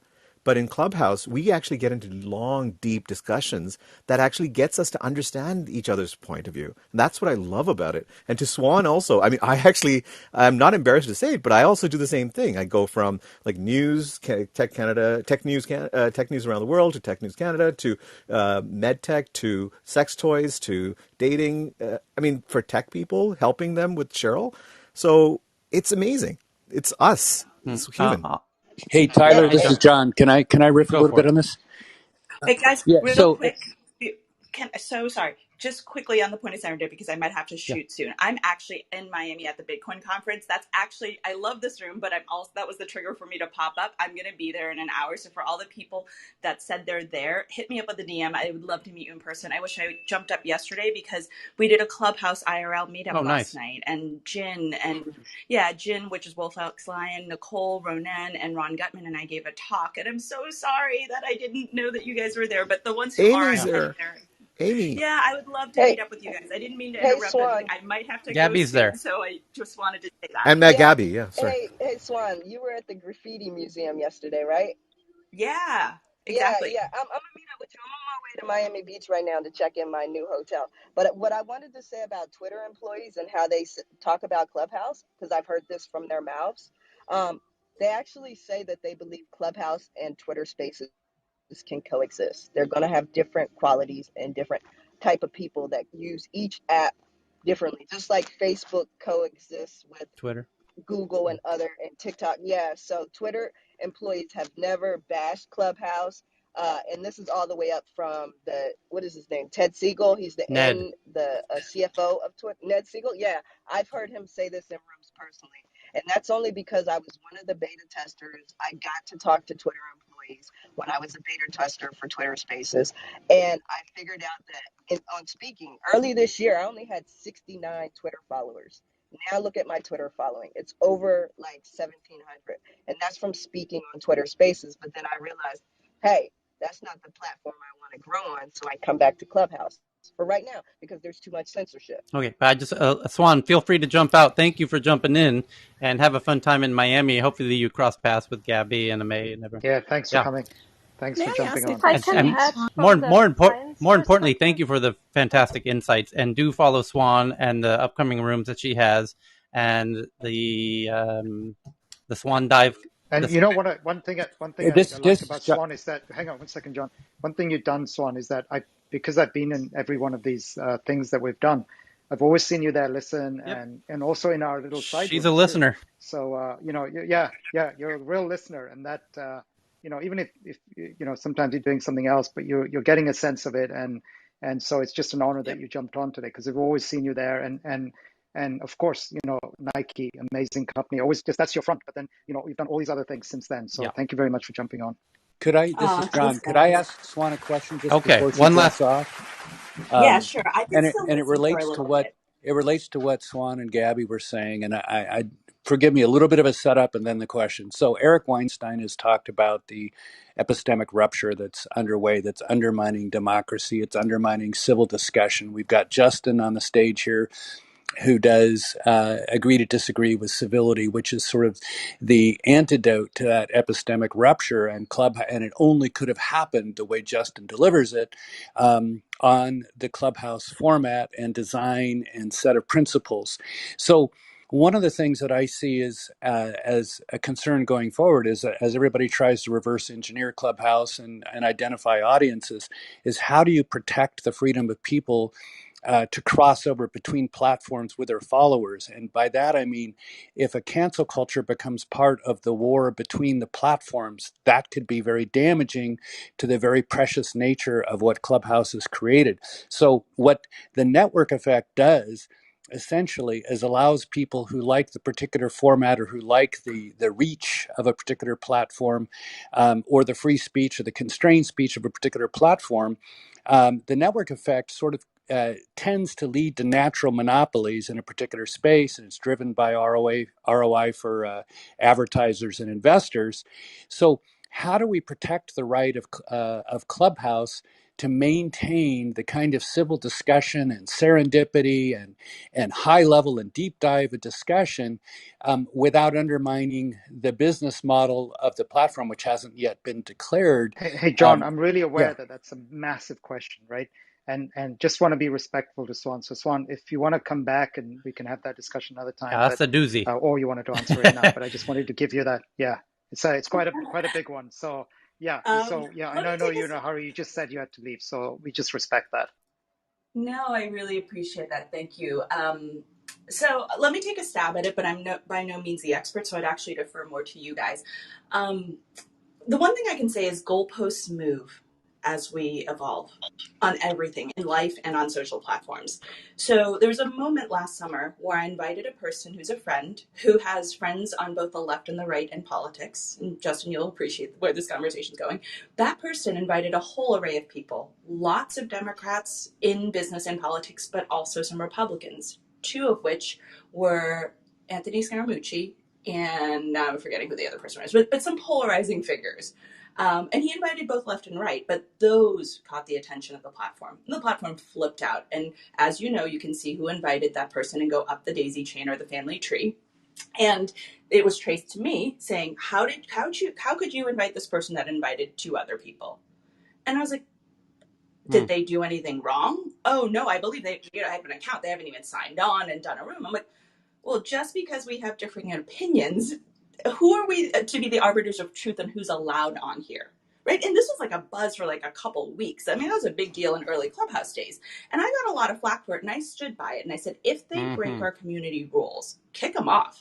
These guys haven't even been on here. So we talk about wanting to have dialogue, but we're shutting the people out to have the dialogue that could move us forward. I may not agree with them, but I want to talk to them. I want to learn. I want to maybe influence them. So that was the tone last summer. And as you know, this has progressed so much since then in the most beautiful way.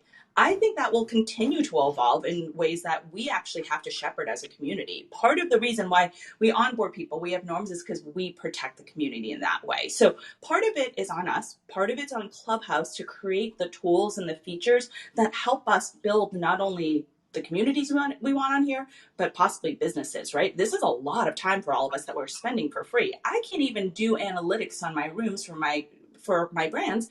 And one brand came and they focus on female content. They said, what percentage of the audience is female? I have no idea.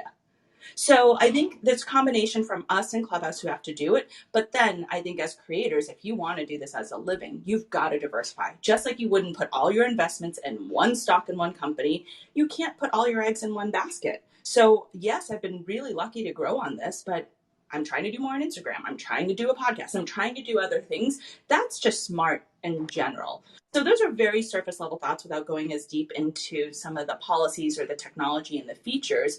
But what I love most about this community is if we set a tone of abundance, right? Sometimes when we stroll the hallway, it looks like there's 30 rooms. So we're like, oh my God, I've got to get more people in my room. I heard there's 30,000 or hundreds of thousands of rooms at any given time. That's insane. So just because of what's shown in front of us is not representative of what the opportunity is out there. So what I love is how some of you guys in this room collaborate, right? Not just within a room, but you guys shout out to each other's rooms. We grow together faster. The rising tide lifts all boats. So what I encourage us to do is that attitude not only helps us collaborate, and sometimes people are like, you do so many rooms. I'm like, I really don't. Because if you look, I do Mark Randolph's room with him. I do Patty Sanger's room with her. They're doing most of the talking. It looks like I do a lot of rooms because I want to amplify the good ones, but I don't do that many. So it's a lighter lift on you for creator stress.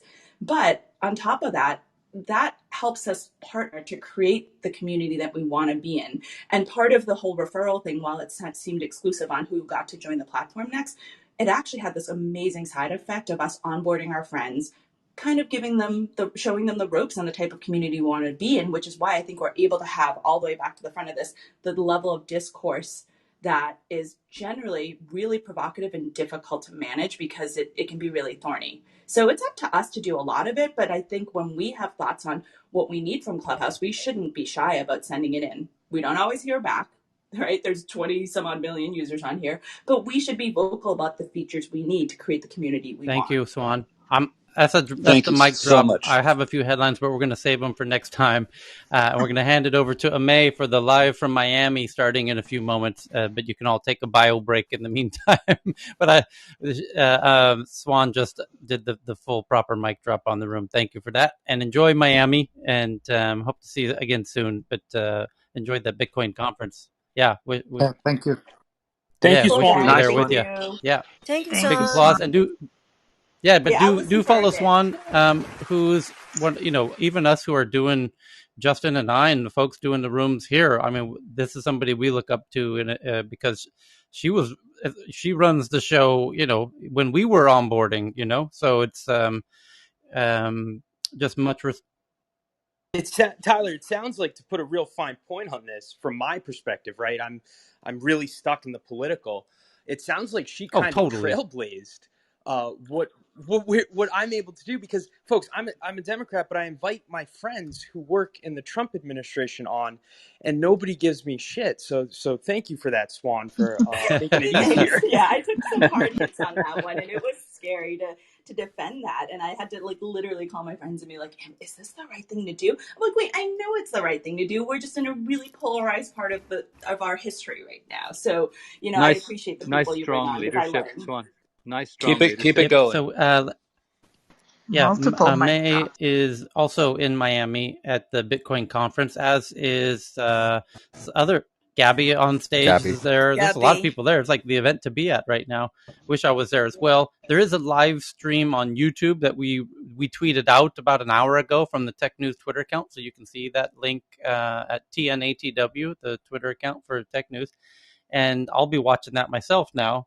Because the report on the ground is it's been a lot of interesting stuff happening there, and a lot of interesting stuff happened here today. Just to summarize for anyone who didn't join us from the top, the really big news was the Apple employees are responding to Tim Cook's letter that he sent yesterday, and they are responding today that they don't want to come back to the office 3 days a week. Kind of a very fast response there. The other huge it was a very political day in the tech sphere, which is why it's such a natural combination with Justin on stage, who runs the political rooms in the same way we do tech news around the world. He's doing political news around the world right 2 hours before this room, or immediately before this room starts. We kind of piggyback, and a lot of us like to jump between both rooms. But some of these political tech news was Then the that. news Well, from Nigeria I'm too, gonna right? I'm That gonna was do all all these right part here. of And the. by the way, there's an update on Nigeria in the last 30 minutes.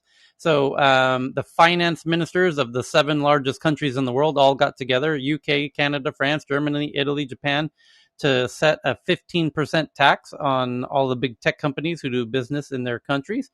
Microsoft Bing is saying that they made a human error in when people are doing searches for the word tank man.